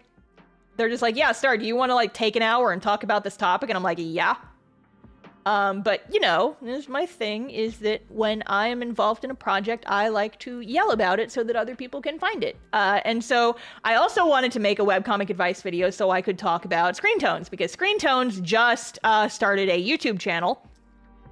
And so I wanted to send some people over to the new Screen Tones channel so that they could potentially eventually get monetized, like we're trying to do with my podcast video. And so I just opened my tab that has pictures of the football cheese hats. Why did I do this?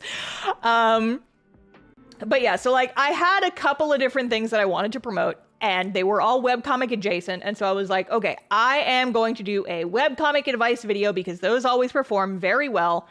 I don't want that to be the only thing that my channel is known for, but you know, I can wrestle together like 10 more tips and pieces of advice. It was 15 originally, but just for the sake of time, I narrowed it down to 10. And so I'll probably take that remaining 5 and add 5 more and do like another tips video later in like 6 months or something. I don't know. Just next time I feel like doing one.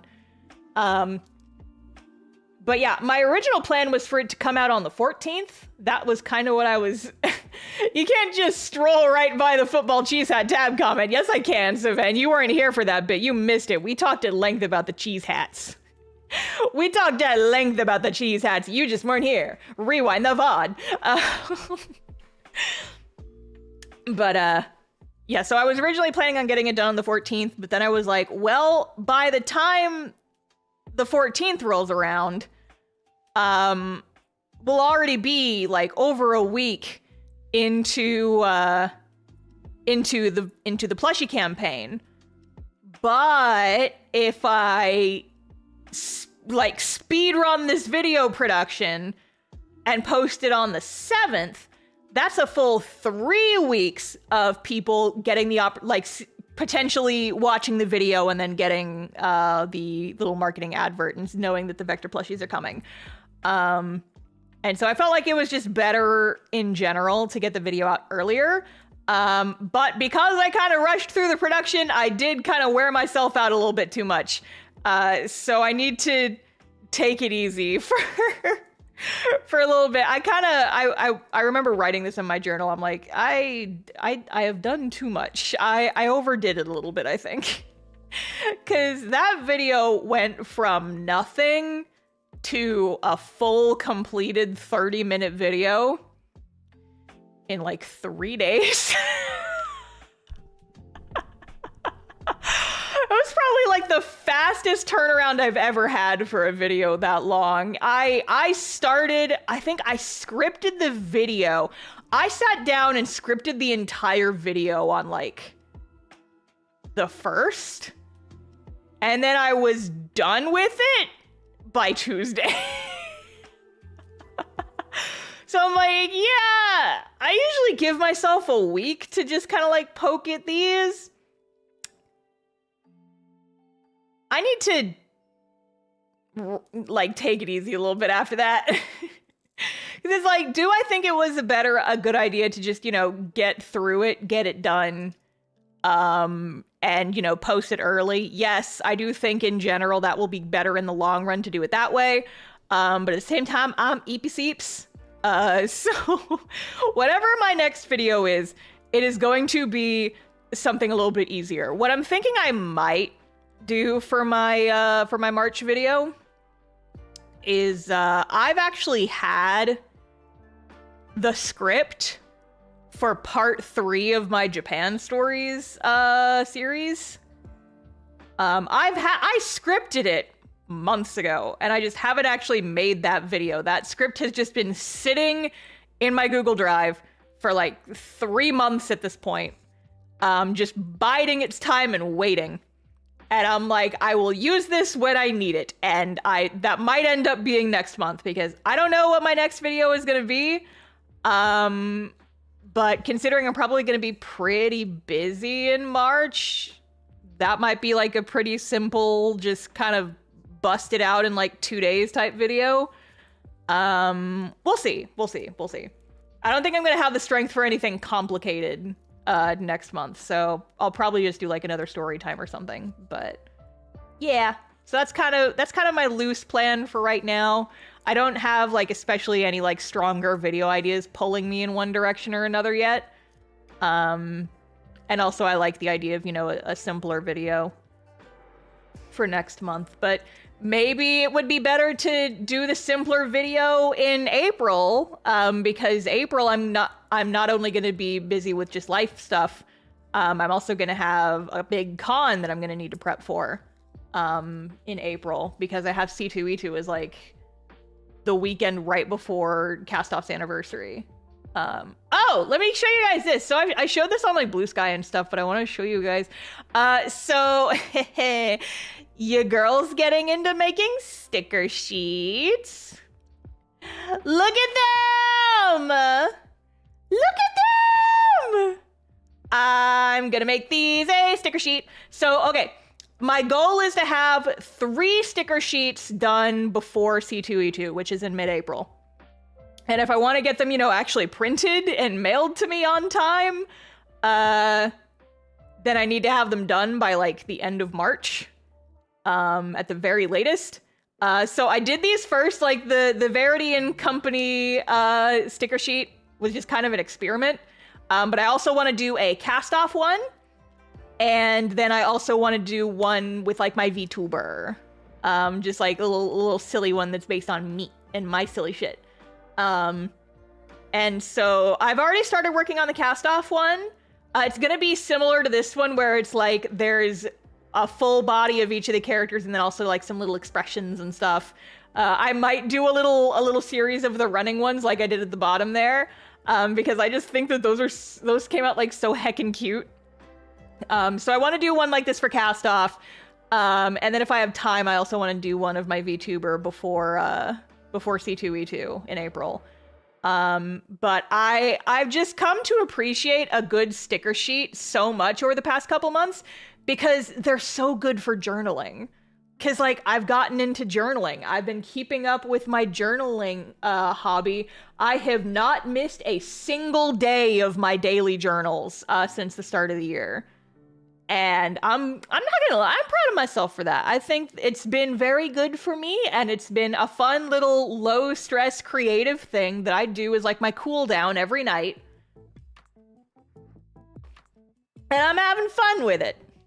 I might post some like censored versions, just to kind of show you guys a little bit of what my spreads look like.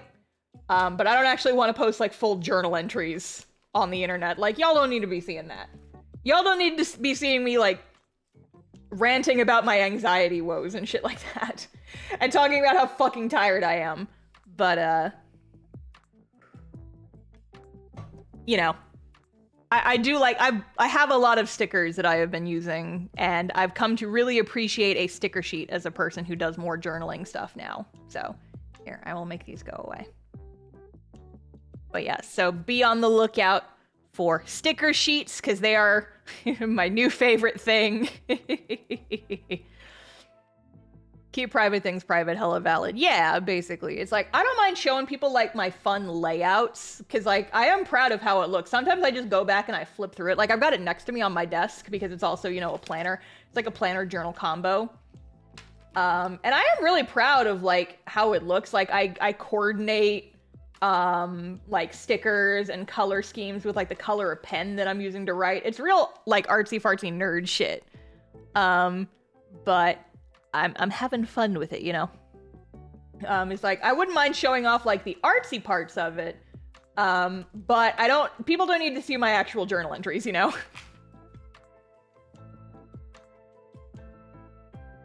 I feel like your art has turned a little bit more chibi, based on the stickers in your most recent video's thumbnail. So I wouldn't say that it's like changing necessarily.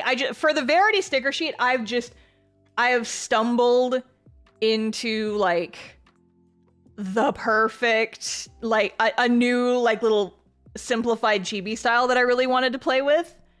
And so that's where that came from. That's where that was.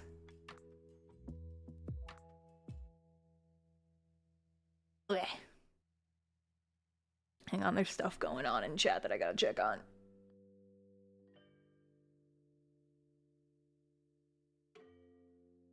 Okay. But yeah, so my thing is just like, I've gotten really into stickers, and I bought some sticker sheets last time I was at Kinokuniya, and turns out that this one sticker sheet that I really like came from a like a monthly sticker sheet subscription service where they use like a bunch of different artists, and like every month you get like 7 sticker sheets or something, and you can like pick a theme. They have like 3 different themes that you can choose, and I'm like, do I need that many stickers? No. Do I kind of want to join this monthly sticker sheet club? Kinda. Kinda. Cause, it's not even, it's honestly, it's like way cheaper than I thought it would be. Cause it's like 7 sticker sheets, but it's like $12 a month. That's like just over $1 per sticker sheet. Surprisingly reasonable. Considering it like, an actual sticker sheet, usually just like buying them individually usually costs anywhere from like $6 to $10 or like $4 to $10. $12 for like 7 sticker sheets every single month. That's honestly a pretty good deal. That's honestly a pretty good, that's not a bad deal, honestly. So I'm like tempted, but I have so many other stickers. I have so many stickers already. So I feel like I need to use up some of the ones that I already have before I start doing that. And so I've been using a lot of stickers in my sticker spreads recently. And they're cute. They take up space, so I don't have to write quite as much. And I just like to use them to decorate my pages. How many stickers are even on the sheet for it to be $12? The $12 is for the full set of 7 sheets of stickers. So you're getting your prices a little mixed up there.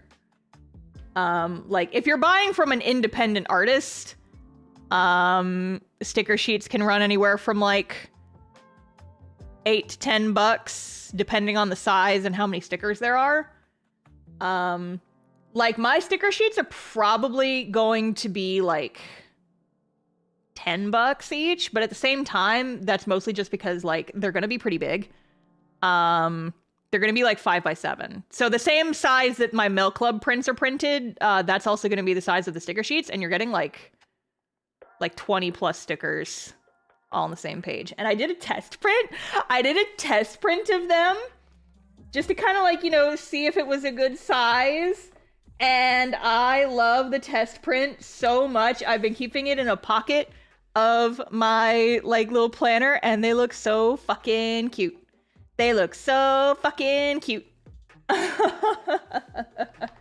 And I'm so heckin' jazzed about my little babies. I have already plastered my planner entries and the little Verity and Friends stickers, and I'm like, now I just need the cast off stickers. I need to finish them. But yeah.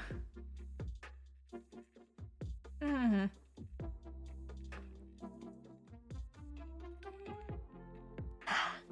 But yeah, so I'm hoping to have those done in April-ish.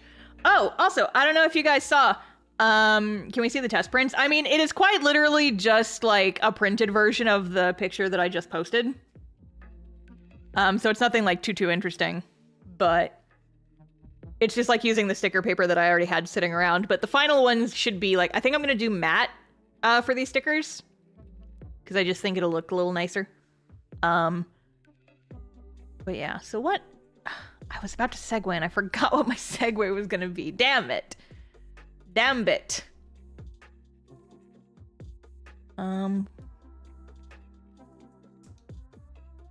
But yeah. Lots of stuff has been happening. Lots of stuff in the Star Chat. Why is there...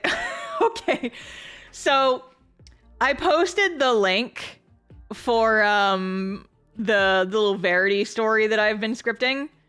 I posted it in a mod chat, and I still have the tab open so I can see that someone is reading it.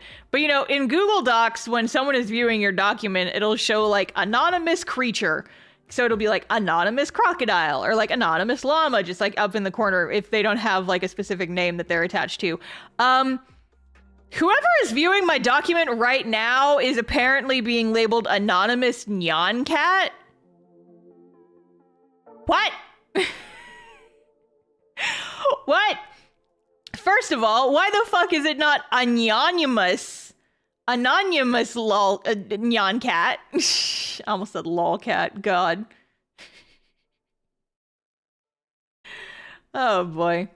Why is that an option? Why is that an option, Google Docs? Which one of you punks is anonymous Nyan Cat? Oh man. Well, anyway. Seven, is it you? Are you the one in my document? Are you the one who is Nyan? Can I keep the title if I just never close the tab? I mean, I guess. Yes. Ha! You're not anonymous anymore. You're just a normal Nyan Cat. Haha. Haha. Oh man. Okay, so this is completely off topic, but just another thought that I had while I was on vacation. So there are a couple videos that I want to make in the future that are kind of just like comic artist answers your questions, is like what Q&A type videos basically. But the thing is, it's like, I don't know if those are boring. But it's like, I would love to do a couple of specific videos where it's like, oh, and there's the cat food dispenser going off. Where I would do like, basically, what I'm kind of thinking now is doing themed Q&A streams where I take questions on a specific topic and answer them on stream, and then cut those down to like snappier segments, and then post that as a video, because that would be a little bit easier. I wouldn't have to script it beforehand. And then that can be like you guys actually asking me questions, because we kind of do that a little bit on stream already, because like some people will ask me like writing questions and stuff while we're just here shooting the shit on stream. And I have done Q&A streams before. It's just been a little while. I think the last one I did was a couple years ago. I did a cast-off Q&A, but that was like specifically taking cast-off related questions. And I'm thinking that would also be good. What is it?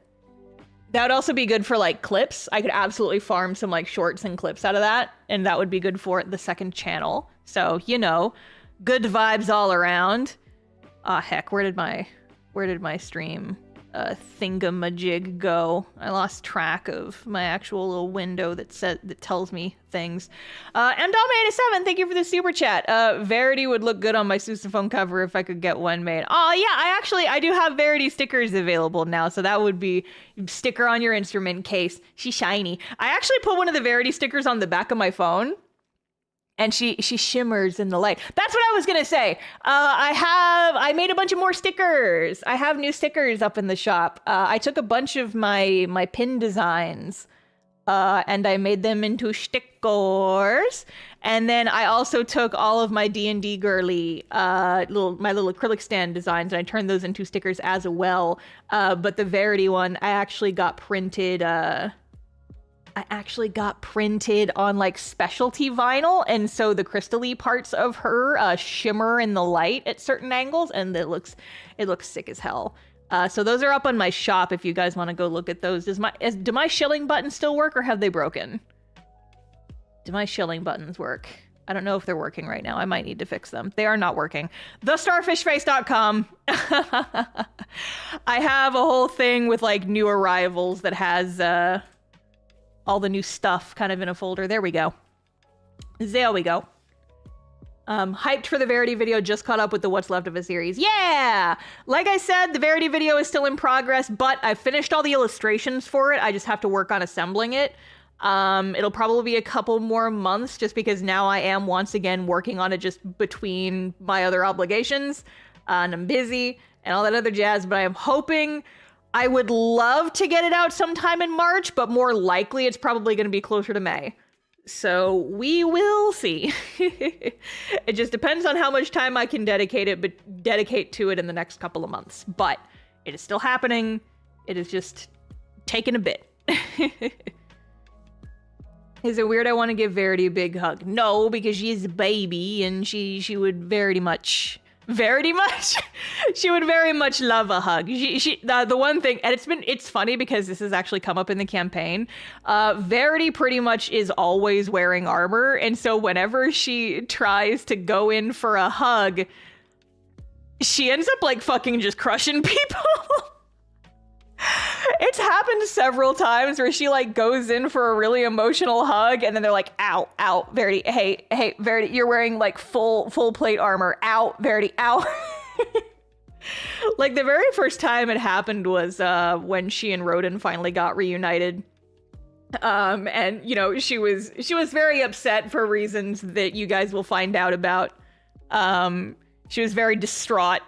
We'll go into that once the actual video comes out, but she's just like, she's sobbing and she's hugging him and he's like, okay, yeah, I missed you too. Hi, ow, Verity, yes, I love this hug, but please, a little gentler. You are wearing full plate armor and I am an old man. Ow. She was just like, no, I hug him tighter. And then it just very recently happened again. I will not say the full context of it, because I kind of want to save it for future stuff. But there was another similarly emotional hug recently where she was hugging like two people at once and they were both like, oh my God, Verity, it's so good to see. Ow. It's just very funny. It's like hugging a turtle. I will tolerate the possible broken ribs because worth it. Yeah. So actually, let's talk about the D&D video a little bit. Because, okay, so the D&D video is going to cover events from the first real-time 6 months or so of the campaign. Because that's we've reached a really good, like, kind of arc climax. And so that's kind of where it will end for the video. But, you know, obviously there's more events that happen after the events that happen over the course of the video. And while I could, and while I would like to, do a sequel video in the future and cover, you know, some of the later events in video form. As much as I would love to do that, the videos take 1,000 years to make. And I think that if I finished the first arc and then immediately jumped into the second, I would die. I think I would simply pass away. So here's kind of what my plan is. I am not completely putting off the idea of doing a sequel video. It's going to depend on how the first one performs. I would like to do part 2, part 3 videos in the future, but it is going to depend on several number of factors. What I would, and also just because they take so long, I don't want people to be, you know, just like waiting to see what happens in the story for that long while we're, you know, still continuing to play the game in the background. Because, like, the D&D video, to give you guys an example, the D&D video covers about 6 months of real time. We've been playing this campaign for 2 years. So, some more stuff has happened since the ending of that video, like, where the video is going to end. But rather than jumping immediately into a part 2 and, you know, potentially just, like, working myself to death and dying and taking another year to finish a potential part 2, what I think I'm going to do instead is I'm going to start with just doing written summaries of the events that follow the part 1 video, kind of like I've been doing with Lapis. And it would be kind of scripted out similarly to how the Lapis stuff has been scripted. Somewhere between that and the way that I've been doing the video script. And those, I'm going to do written installments for events beyond the part 1 video. And then eventually, when I have the strength, I will go back and start work on part 2.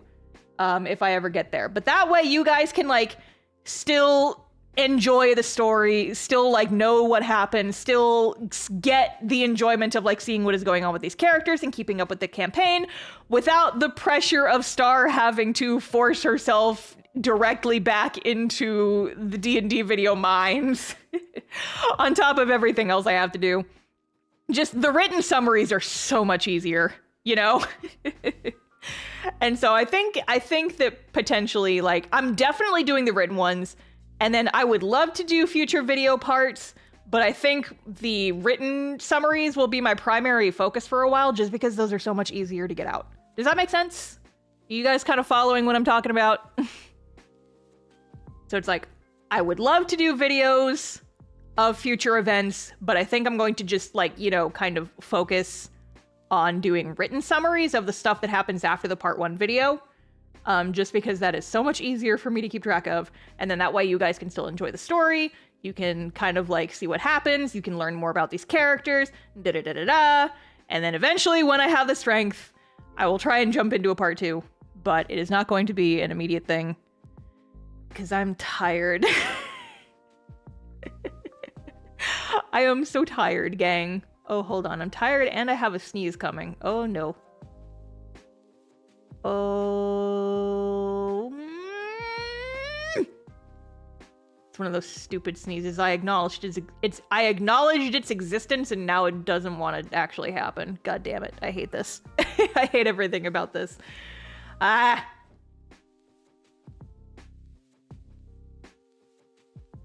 But yeah, I guess circling back away from the D&D video. So I'm thinking about potentially as, like, kind of an easier video that I might be doing is I might do some like Q&A streams that I then edit into videos. And so if you guys have ideas for Q&A stream topics you would like to see me do at some point in the future, it would probably be a setup pretty similar to this. I would probably have you guys submit questions in advance, and then if we have time at the end, I can take more.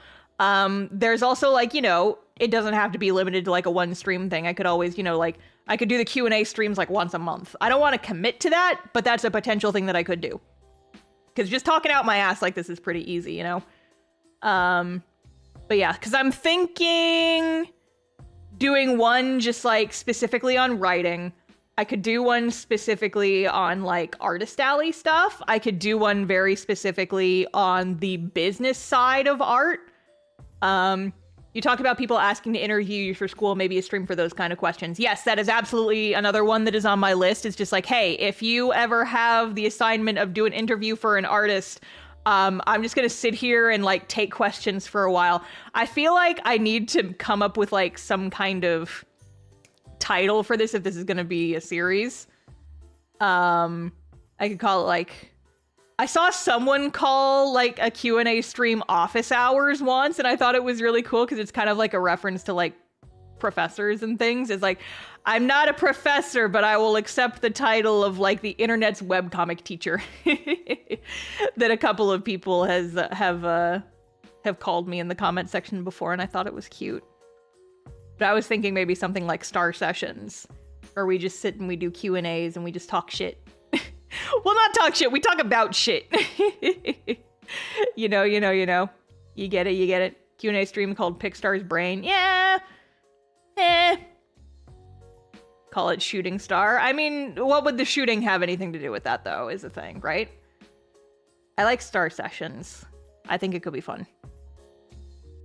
Ask an artist or AAA for short. That's interesting. That's a potential one. Now we gossiping. True. Do you guys want to hear some gossip? Okay, actually. Oh gosh. Do I even have any gossip? I have some, I guess. Spill the tea. I mean, I think the most recent tea I have was just, I've been getting stupid comments recently that I've been, like screenshotting and taking the piss with the mods and just being like, oh my god, guys, look at this fucking brain dead take. Look at this fucking brain dead take. And we just all giggle about them, but I kind of don't want to put them on blast like that because they've already been blocked. It's like, it's not really worth it. But I was super duper bored this morning. I was in that state where it's like, I'm awake, but I don't want to get out of bed yet. And I was curious about something, so I went back and looked. Do you guys remember when I talked about how after I finished my Silent Hill 2 series, I got a whole bunch of comments from people that I was pretty sure were sock puppets going in and leaving hate comments on that video because they really, really hated my game streams and they wanted me to do more art streams. Do you guys remember me talking about that? I talked about those. Well, Stream Elements, why did you delete that? That was a fine message. But yeah, so to catch you guys up in case you missed it, I talked about this on a previous stream, but basically what happened is, I do art streams and I occasionally do game streams when I feel like it and I just want some like loosey-goosey, no-brain stream activities. I am 90% sure, 99% sure, a group of sock puppets come in and leave a bunch of hate comments on the final part of that VOD, basically saying, oh, thank God, the game streams are over. Now can you finally go back to the art streams? Nobody likes your game streams. Just go back to doing art streams. That's what we're all subscribed for. And, I was pissed, so I took screenshots of it and I shared them with the mods and we all vented. But the thing that was super weird about those comments is that, my stream VODs, once they're VODs, they don't actually get that many views. They'll get like a couple of views per day. But like, I don't rely on game streams for my income, so it's like, it's fine. I don't care how many views they get, but it's like they don't get a whole lot of views. And yet, these comments were getting like 15 likes in the first like hour that they were live on the video. And I'm like, there's not 15 people per hour watching this video. This is like a targeted harassment thing where people are coming in and like all liking each other's comments to make it seem, to like give inflated like numbers to, I guess, make it more convincing, when in reality the exact opposite was true, because I know what my view counts look like for my VOD streams, and they don't get 15 views an hour. They get like 15 views a day. And so if a comment has been live on a stream VOD for an hour and it already has 15 likes, that shit's fake.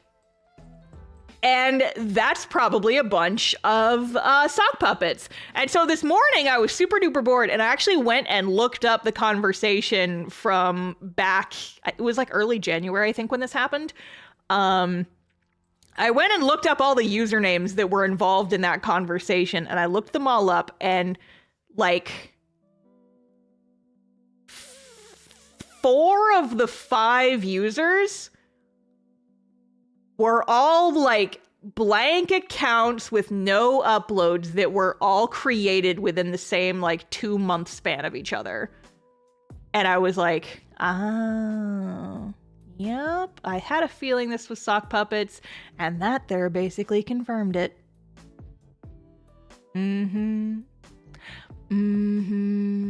Yeah. I smell you on the wind, you sock puppet fuck. Oh, also, I guess I can kind of talk vaguely about this one. I don't actually want to say what they said because it was, if I can be honest, it was fucking stupid. But I got a real brain dead take about one of my characters on one of my recent shorts. And I was just like, how is that take what you took from this character's storyline? And I couldn't even attribute it to like, if they had made one of these takes about one of my D&D characters where their story is not like fully out there and available, that would be one thing. A sock puppet is when one person makes a bunch of accounts and pretends to be other people so that they can like, you know, go and make it seem like a bunch of people are all leaving hate comments on a certain YouTuber's gaming videos, when in reality it's all the same person, just under different accounts. I have 72 alternative accounts. That kind of thing. That's what a sock puppet is. So anyway, I could understand if someone was leaving brain dead takes about one of my D&D characters because they're just my characters. Their stories are not out there. And so, you know, there's context that people might be missing, you know? But this was a super brain dead take about a cast-off character. It was a take about a very, it was a take on events that happened in chapter 12. And it was just such a bad, hideous, stinky take. And I was just like, I was so baffled by it's like, how is that the moral you took from chapter 12? How is that what you took from that? And I was so curious. I went to their profile page on YouTube and I looked at their page, and they hadn't posted anything, but they had a lot of very well organized video favorites. And they had one playlist that was a playlist they called Writing Advice. And it was all videos shitting on Steven Universe. And I'm like, this is a specific subgenre of person whose opinion I don't need to care about. I'm like, oh, you just have stinky takes. I see, it's not just limited to me. You just have no reading comprehension and you rely on YouTubers to give you media critiques. Specifically like roast videos disguised as writing critiques. I see how it is. That's why your takes are so stinky. That's why your takes are so stinky. It's because you suck and you've probably never actually written or engaged meaningfully with any piece of media before. That's why your takes are so stinky. I've never seen Steven Universe. Is it good? I liked what I saw, but I also have not seen the whole thing. I think that it definitely has some issues with the writing. I stopped paying attention to Steven Universe after they spent like I don't remember exactly how many episodes it was, but they spent a really, really, really, really long time building up this one really, really, really big threat that the characters are going to have to face. But a lot of like literal world destroying threat that the characters were going to have to deal with at some point. And they just keep throwing in little filler episodes about how it's just like, oh yes, everything is fine, everything is cool. Here's a little ukulele song. And I'm like, guys, are we going to deal with this like literal world destroying thing that's like in the center of the planet right now? Is that a thing that we're gonna worry about? And they were just like, nah, we'll worry about it when the script tells us to. And I was like, okay. And then the episode comes where they finally deal with the threat and they take care of it in like one 15-minute episode. And it's a little it's not a little, it's a lot anticlimactic. And I kind of stopped paying attention to the show after that. I will say it's a cute show. It has its good aspects, but that part kind of threw me off enough that I didn't really feel like staying emotionally. Who's knocking shit over? Hey! Who's committing crimes? Which cat is that? Quit committing crimes. Okay, sorry. Yes, the cluster, that's what it was called. Like, they spent so long building that up as like this huge fucking threat that you figured was gonna be like a fucking season finale, multi-episode like thing that they have to deal with. And it took care of it in like one episode and it was fine. And I was like, guys, guys, please, we can't be, come on, come on, guys. That's my take about Steven Universe. It's like, it had its good points, but there were some parts that were a little stinky to me and that I didn't really like. The music bops though. The music slaps. The music is very enjoyable. It's honestly, Steven Universe is one of the reasons why I want the eventual cast-off show, the hypothetical eventual cast-off show, to be partially a musical. Because I just think it's fun if there's just like a little bit of music. I just think it's fun if there's a little bit of music involved. It's fun. It's cute. I like characters singing about their feelings. They don't have to sing in every single episode. But I always liked the episodes in Steven Universe where there was music. Also, Steven Universe is just like gorgeous. I love the backgrounds in that show so much. It's so pretty. So pretty the way they render the backgrounds in that show. Wow. Anyway. Oh, so people were asking, some idiot who watches Steven Universe roast videos had a bad take on chapter 12. Okay, so I guess I can go ahead and say what this comment was, because then you guys can all be befuddled with me. It was a comment on my recent Rodin short, where I was talking about his story in relationship to Verity, and how, like, you know, Rodin's plotline is basically that after Verity was out of the play for a while, Rodin basically was just like super sad and super fucked up about losing her, and was just like spent the next like 200 years when she was kind of out of the picture, like kind of mourning her and trying to do all this stuff to honor her memory. And it was really, really sweet. And I talked in that short about like how I thought it was super sweet and he was just so cute. And I love a guy with a sad backstory. And it was just really nice.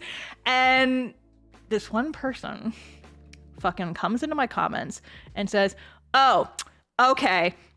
So in chapter 12 of Cast Off, Nico is still sad over the death of his fiance after 1 year, and Sage gives him shit about it, but it's cute when it happens to a character who's obsessed with your self-insert. Okay, that's basically what the comment was. And I was like, okay, first of all, that is implying a lot of shit about Nico that is like, how is that what you took away from Nico's storyline? First of all, like, I'm not even mad about the self-insert comment. I'm mad that that's what you took from Nico's story. They were basically implying that me, myself, the author of Cast Off, thinks that what happened to Nico was fine and acceptable because it's like, oh, well, oh yeah, so Sage was totally in the right about being a bitch to Nico because people shouldn't be sad about their like lovers dying, and he had a whole year to get over his fiance and he didn't, and so you killed him. And I'm like, how is that what you took from that? Jesus fucking Christ, reading comprehension. Zero reading comprehension. Absolutely not. Nico and Rodin are not the same person. Sorry that grief doesn't manifest similarly to everyone, but like, that's the thing. It's like, I don't even care about the fucking comments they made about like Rodin. This is very specifically about Nico. It's like this person, for some fucking reason, genuinely thought that I myself was saying the moral of Nico's story is that if something bad happens to a person you love and you don't fucking get over it, you can just die. and it's fine. And that Sage was 100% in the right for being, like, you know, kind of a bitch to Nico. Despite the fact that the only reason Sage was saying, like, those things to Nico is because Nico started that fight. Like, this is, like, Nico and Sage's situation is very much a you both suck argument if this was an am I the asshole thing. It's an everyone sucks here situation. Neither of them was right in that situation. And I'm just, why are you putting this stinky take in my comment section? Talk about Tumblr reading comprehension. Yeah, so basically, you know, you can tell a lot about a person by the type of videos and their YouTube favorites. And this particular person, you know, was clearly getting their writing advice and their takes on writing from Steven Universe roast videos. Yeah, exactly. Star, here is a scene where Sage was an asshole, and then this guy says, Star thinks people who grieve should die. Basically, that's basically what this person was saying. So yeah, I didn't even screenshot that fucking comment. I'm just like, no. You can take your stinky ass Gouda cheese looking takes out of my comment section, and I never want to see or hear from you again. Bye. Bro, so broke they can't even buy brain cells. Exactly. It's just like, okay, so here's the thing. I have a feeling that this person is probably pretty young. They're probably a novice creator. They probably have not, like, really deeply engaged with any particular media at this point in their life. I am willing to bet that this is a fairly young person, seeing as a lot of their favorites were about, like, children's cartoons and, like, takes on children's cartoons. So I do genuinely feel like this person is probably very young, and I'm hoping that they will look back on this and cringe. So I almost don't want to be too mean, but, like, at the same time, you are in my comment section and you are making stinky takes. I am going to take out the trash, you know? Just because they're young doesn't mean they're safe from slander. And it also does not mean that they are safe from the ban hammer, because I did ban them immediately. It's just like, I am very much not shy about just eviscerating people who annoy me. It's like, yeah, you leave a stinky garbage take on my videos. Congratulations. You lose your right to, you lose the privilege of being able to leave comments on my videos. Like, I have like a no tolerance for that shit thing. Like, there was a time in my past where I would let stuff like that slide. But then I very quickly realized that if you let weirdos have stinky takes and say weird shit in your comment section, it invites more stinky takes and bad weirdos and shit. And so honestly, the best thing you can do is just nip it in the bud. And just like, it creates a better community if you do not allow the stink to manifest in your community. Hi, Milo. Have you brought me your shower curtain ring? Yes, she has. Come here. Jump off the desk before I throw this to you so that you don't, like, shake my entire desk when you jump off of it. Go. Chase the ring. Milo is here to play fetch. Gun guy must never repeat itself. Nah, see, the thing is, like, I let those gun guy comments sit on Castoff's website for a really long time before I finally worked up the courage to delete them and ban that guy, because he made me, like, so uncomfortable, right? But then I'm like, now I'm just like, you say fucking anything weird? Hi, kitten. Hi, did you bring me your ring? Did you bring it back to me? Are you gonna throw it again? But yeah, now it's to the point where I just nip that shit in the bud, because it's not worth the mental and emotional anguish of letting weirdos comment on your shit. Is that a cat who plays fetch? Yes! Oh, and she has brought me her shower curtain ring again. Okay, baby, go! She has this little shower curtain ring that she adores, and so I will throw it for her. And then she brings it back. She only plays fetch with this specific toy, but she loves it. Meow! Hi, what? You meowing? Wah! What? Milo! Milo! Did you guys hear that? Did you guys hear that? Did you hear the Milo? Milo, do you have anything you want to say? Milo, say meow meow meow. Oh, don't be shy. Don't be shy. Don't do your quiet little meow. No, you're a quiet little meow. Come here. Come here. Milo, you want your shower curtain ring? Okay, fine. I will throw it for you. But I want some meows when you come back.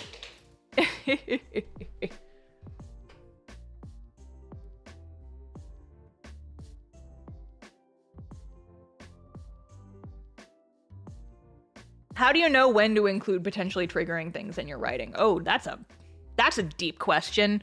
So for me in particular, I don't purposely seek out writing potentially triggering things in my work. There's like the one hand you have to acknowledge that everything is potentially triggering to somebody. But if you are, you know, specifically getting into deeper shit, I think the most important thing is that you treat it with respect.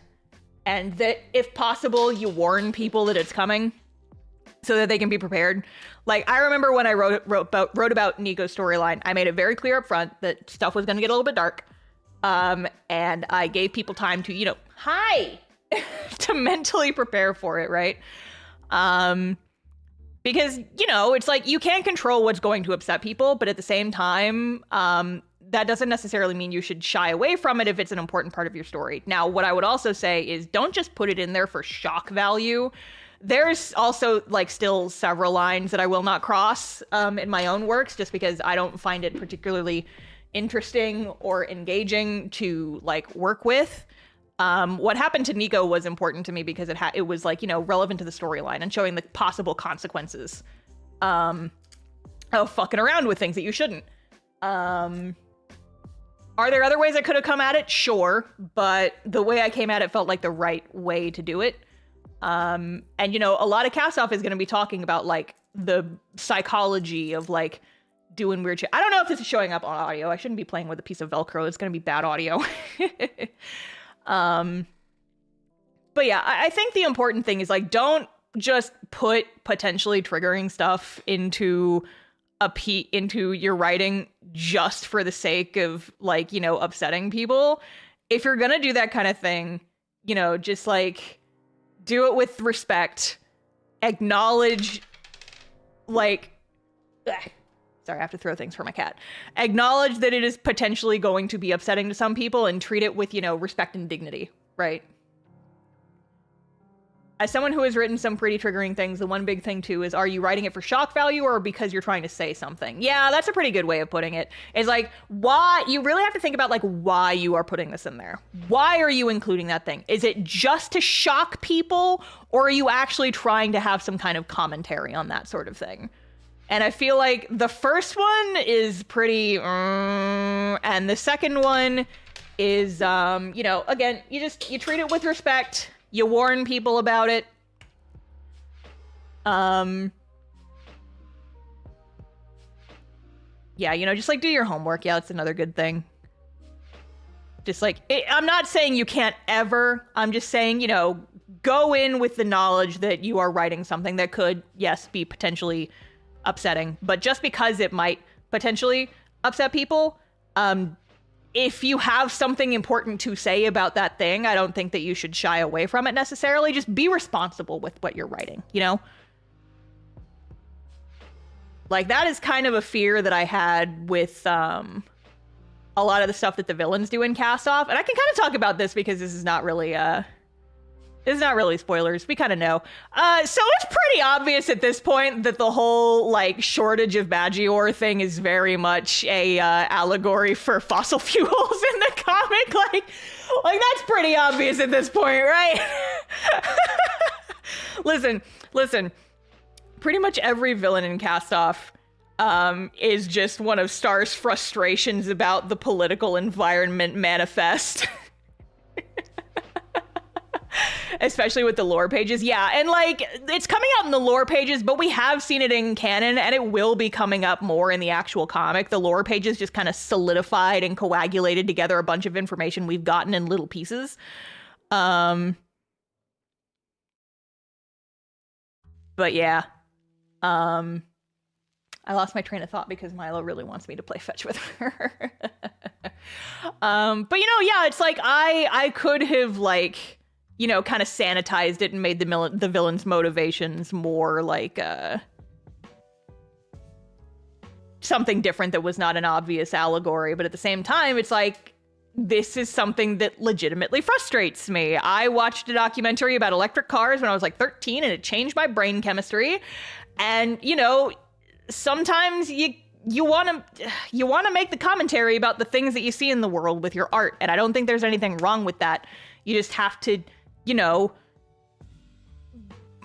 be like saying something with it and not just doing it for shock value, you know? Like all of the stuff in Cast Off, I would say, comes from either a frustration I have or some sort of catharsis that I've been wanting, or just like I'm trying to say something with like everything that happens in Cast Off. Whether it's character motivations or the way that characters interact, like stuff that happens to them, the way the world works, it all is kind of tied in together with like, you know, it's very, very, very shrouded among, you know, like fantasy silliness, because I don't like to get too serious with my stuff. But at the same time, you know, like Cast Off does cover some heavier topics, and we've kind of started to touch on that a little bit more with some of the newer chapters. But like at the same time, hi Milo. She has brought me her shower curtain ring again. Hiya! She just wants me to throw it. But yeah, I think the best thing you can do is like be mindful of what you're saying. And also just, I haven't really talked about this, but yeah, sure, fuck it. We're on hour 3 of the stream. I can go ahead and talk about this. I am not immune to fucking up. Nobody is. So, you know, like if you're worried about something in your writing and you get feedback on it saying, hey, this actually maybe isn't the best, just like, don't be so up in your own head that you think that you're infallible, because like I fucked up and like, you know, gone back and changed stuff in the comic. Like I'm not immune to tripping over my own ass occasionally. Like I actually went back and changed a couple things in the comments because I got some feedback saying, hey, I kind of see what you were going for here, but the way this part was written isn't great. And while it did take me a bit to finally go back and work on it, I did, you know, like go back and change a couple things. And, you know, with webcomics, it's easy because it's all digital.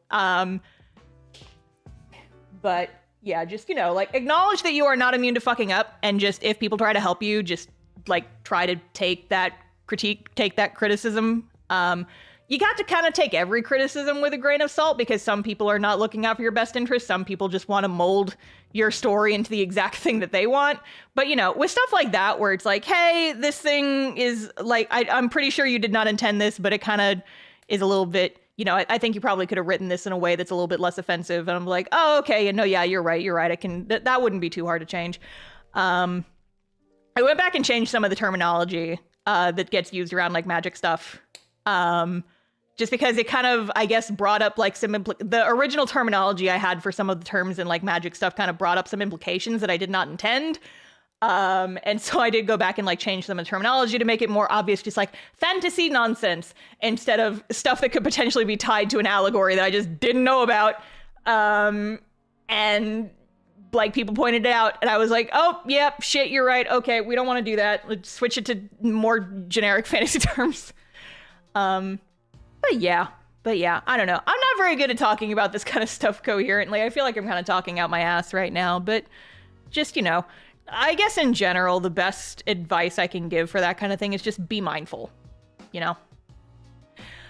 Be mindful of the things you are putting in your story and like how people are going to like engage with that story, because everyone's coming at a piece of media with their own different life experiences behind them, and you gotta respect that. Yippee. End quote.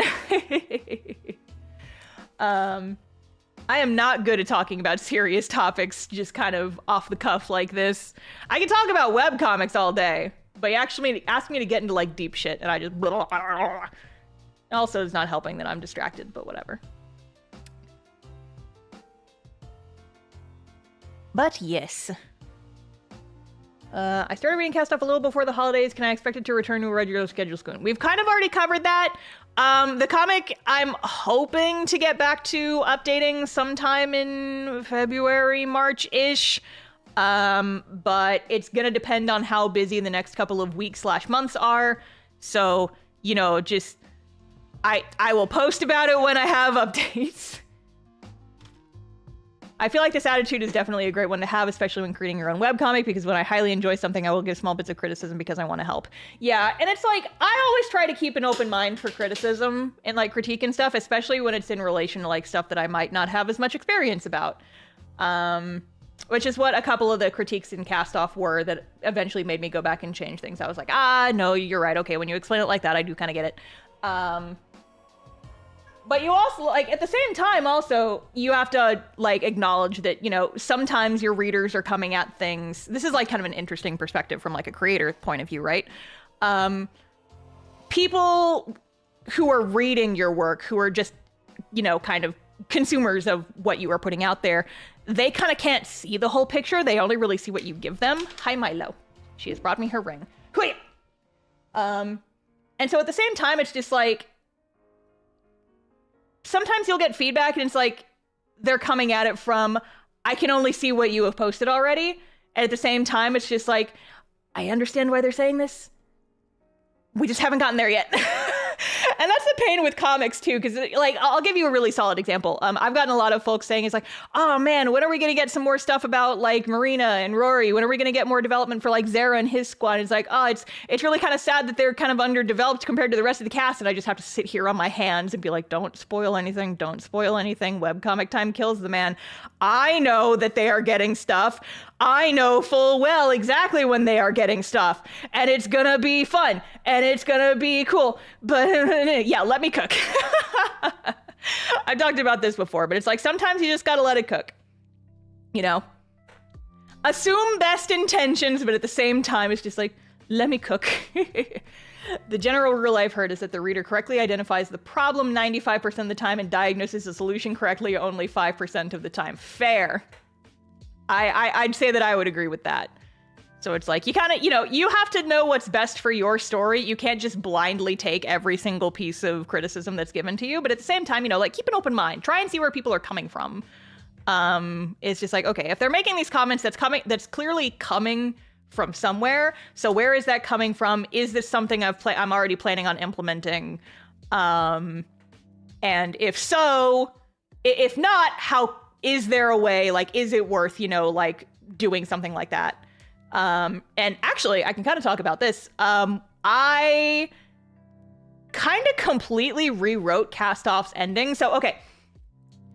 The events of the ending are the same, but the lead up and the events of, like, the last couple chapters have changed very dramatically in the last, like, 2 years, specifically because I was just like, I almost don't know if I like this anymore. I feel like I could do it better. Because, like, I was seeing, you know, it's like, oh man, I wish that XYZ character got more stuff. And I'm like, you know what? I wish that too. And I'm kind of unsatisfied with the amount of stuff that this character is currently getting. And apparently so is my audience, because they've made these comments. I think that the ending sucks now. And it's like I said, the circumstances around the ending have changed to suit stuff better. But what made me start, like, the general events are still the same, but the circumstances around those events have changed a lot to kind of provide more, just kind of open up more possibilities, I guess you could say. But it's something that I would not have been thinking as much about if I had not gotten, like, if I had not, you know, seen some comments, like, in my comment section or on Discord being like, oh man, I wish that we could see da-da-da-da-da do da-da-da-da-da thing. And I'm like, you know what? Me too. You know what? Me too, actually, now that you've pointed that out. It's like, listen, we're not going to get to this for like 10 more years. But I do think that this ending kind of does this character a little bit of a disservice. I think we can tweak them things. And I'm not saying that, like, I took verbatim what people were saying and implemented that in the story. It was just kind of like some casual feedback that was just like, oh man, I wish we could kind of see more of this character. I'm like, yeah, me too, actually. I want to change some stuff. And I've done that a lot. I've done that several times. Actually, the events of this chapter, the events of chapter 13 and also subsequently 14, also changed pretty drastically. Not based on feedback necessarily, but just based on, what's the word I'm looking for? Just based on, like, communicating certain elements, I guess you could say. I'm not sure exactly how to put it without spoiling it. Okay, I've talked in the past about how... Hi, Milo, you didn't... Okay, no, you did bring me your shower curtain ring. Hiya! I've talked in the past, briefly, about how originally Vector didn't have the fear vision he currently has. Originally, people were just scared of him because he looked funny. And they thought that the way his eyes glowed was reminiscent of, like, demons. And so people thought he was a demon. Oh my gosh, I don't know if I ever talked about that. Because someone was asking me, hey, after chapter 12 is over, can you talk about the whole demon Vector links? And I don't think I ever did. Okay, so I can talk about this though. I can talk about this now though. I'm smacking my little jelly cube that I keep on my desk now. Sorry, ADHD, we're taking a tangent because I just kind of want to get this out in the universe. Old Vector lore, yeah. So I want to go out and say, none of this is canon anymore. But now that we are done with chapter 12, and we know the whole thing about Vector, and why he looks a certain way, and like the deal with his eyes and everything, we kind of know that Vector's appearance was based on Vector is quite literally a manifestation of Chair Guy's fear, like Chair Guy from the prologue. So in the original, like the early drafts, I was playing around with having like monsters in the settings, in the setting.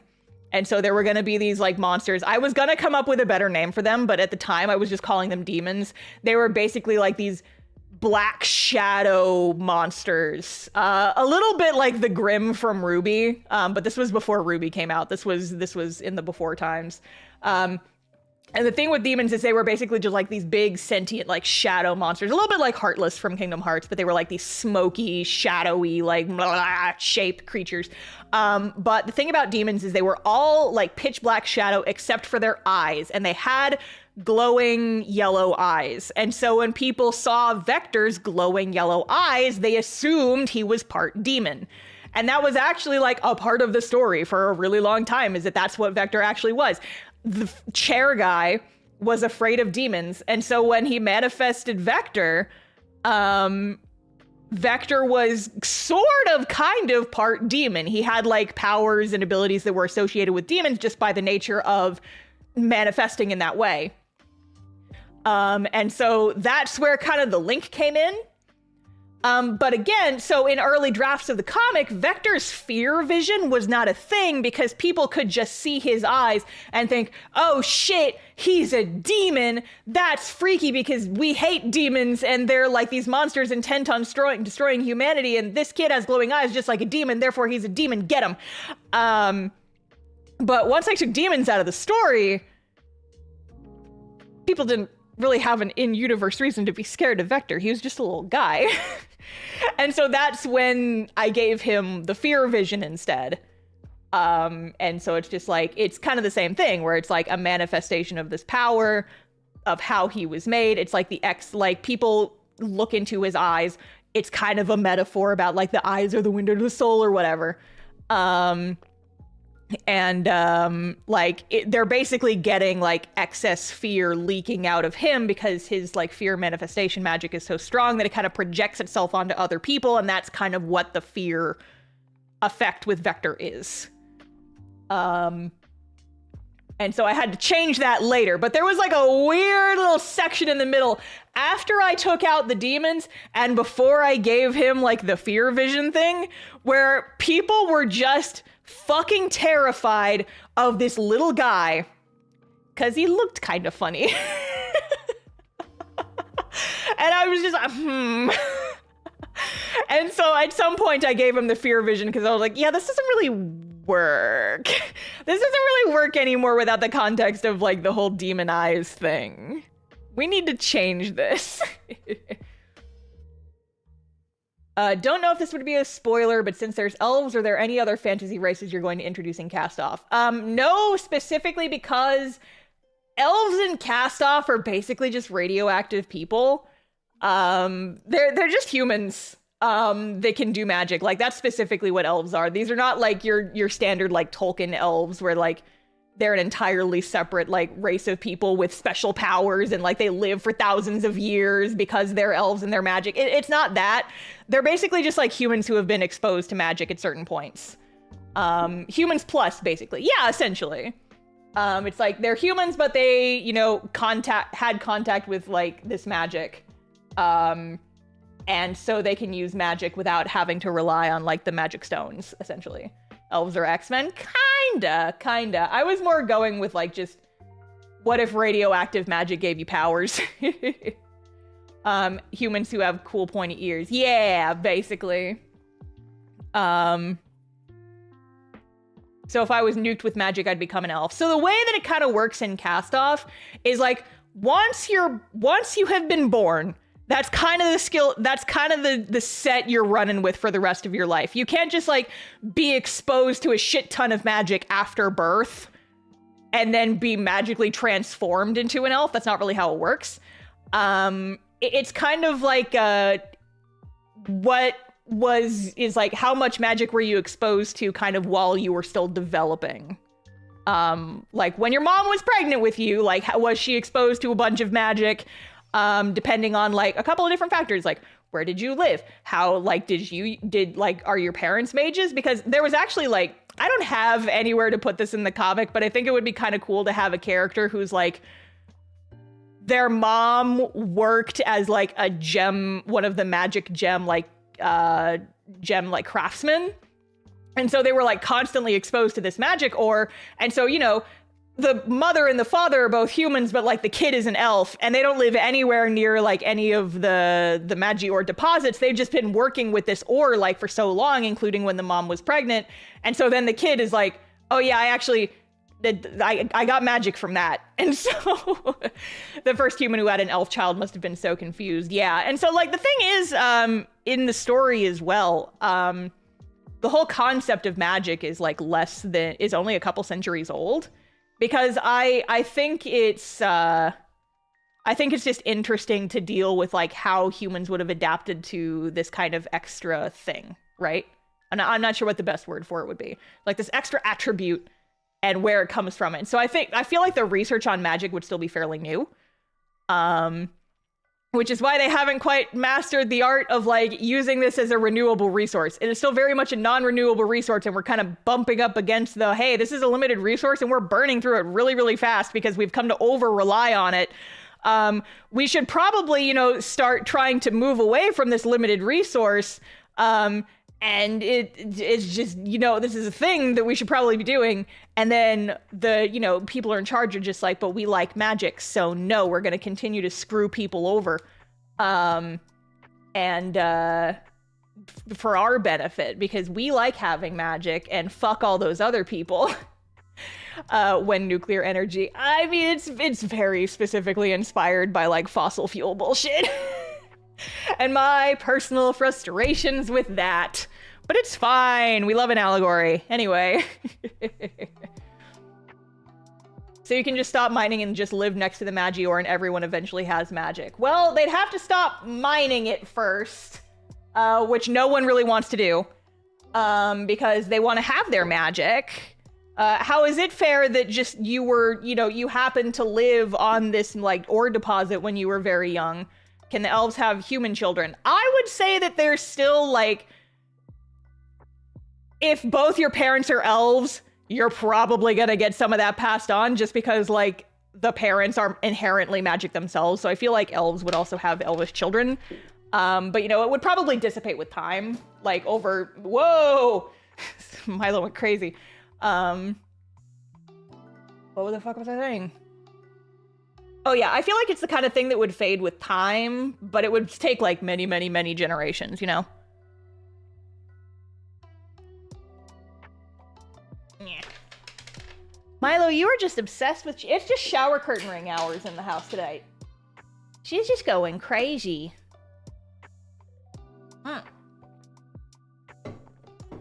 Bleh, I spilled my water. Exactly what I was thinking. My theories have been confirmed. Yeah, I mean, like I said, I try to be obvious with this kind of stuff in the comic, but it's that tricky balance of you don't want to like grab your reader's shoulders and force information down their throats because that just feels really unnatural. But at the same time, you want to give them enough where they can figure it out. And that's kind of what I was, trying to imply with a lot of the stuff in chapter 11 and 12. Hi, Milo. But, sometimes just having it spelled out is a little easier, and I do get that, which is why, I put the lore pages in there. But at the same time, I want it to be obvious within the story itself. I want people to be able to piece it together from the story itself. And this is kind of stuff we are going to get more on later. But yeah, it's one of those tricky things with writing where it's actually something I've been working on with this Verity short story that I'm writing. It's how much information do I give right off the bat? And it was a weakness of mine when I was working on my first webcomic that I just wanted to get all the information out as soon as possible, because in my eyes, if a reader had a question, I was failing as a writer. It's if I did not answer every possible question a reader could answer or a reader could have as soon as possible, then I was failing as a writer. And it took a long time for me to get out of that habit of just giving all the information as soon as possible. Now I almost worry that I don't give enough information, but my thing is I try to okay, if it's important for you to know right now, then I will make sure you know it by the time it becomes important. But aside from that, I'm not going to sit here and talk about every single thing in the lore because the characters wouldn't have any reason to have that brought up in the story. There's no reason for a character to randomly info dump. And so it's tricky. There's a balance, right? And I feel like there's no right way to do it. It's just something you kind of figure out as you go. And it also involves, having beta readers, having people outside of yourself, outside of your immediate circle of people who know all your spoilers, reading over your work and coming at it from hey, is I don't know what's all up in your head, but I, as a reader, have these questions. And, you can look at those questions and be okay, this is going to get answered eventually, and it's not super, important to answer right now. This is a thing that I really would prefer that they understand at this point in the story. And so if they're still having these questions, then maybe I need to go back and be more clear. But again, that is kind of the nice thing about webcomics too, is because they're serialized and you're kind of posting them as you go, you can kind of see the feedback that people are giving and you can work the answers to those questions into the script as you go. It's okay, I tried to explain this thing in this scene, but I'm still getting a lot of questions about it, which means that maybe I wasn't as clear as I needed to be. And so then you can, kind of try and work in answers to those questions later on, right? Right. Does that make sense? I really hope that makes sense. Again, I'm just kind of blabbering. We're in hour 3 of the stream. That's where shit gets wacky.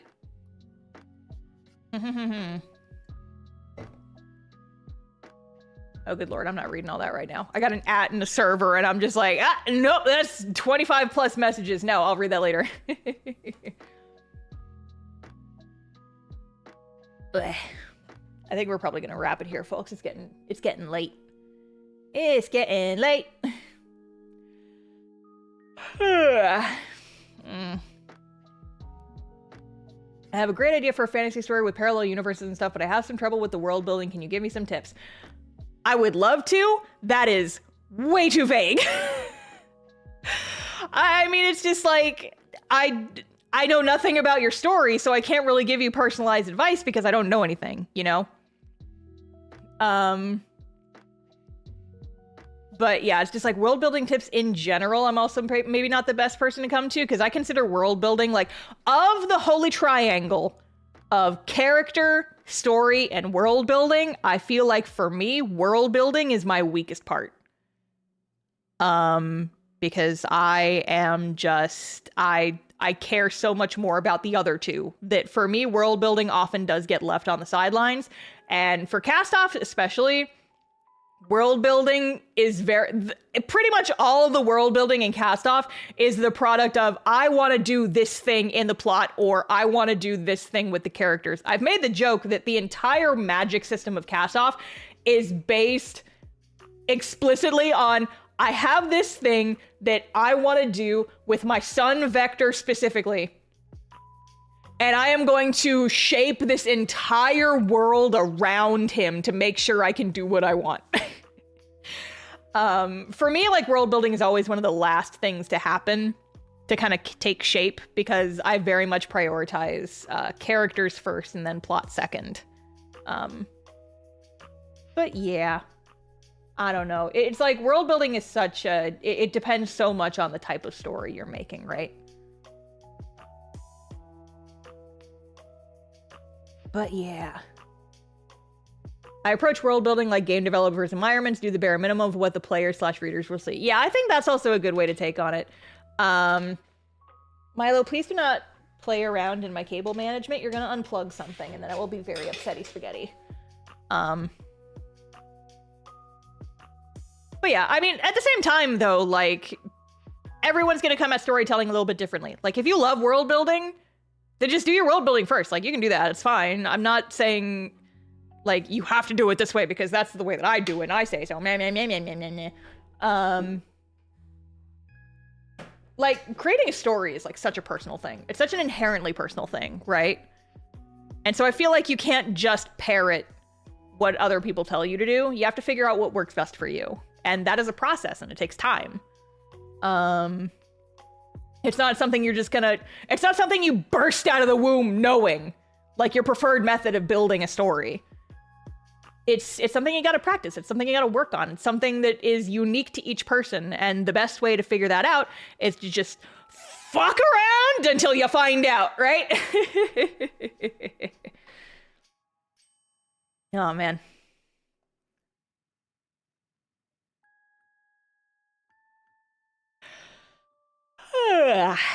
Okay. I think I'm getting a little bit tired, gang. I think we will probably wrap it up here in a hot sec. Because I am getting eepy and my voice is starting to get a little crackly. But I think we will be back to our normal-ish stream schedule next week because I have some artwork I need to work on.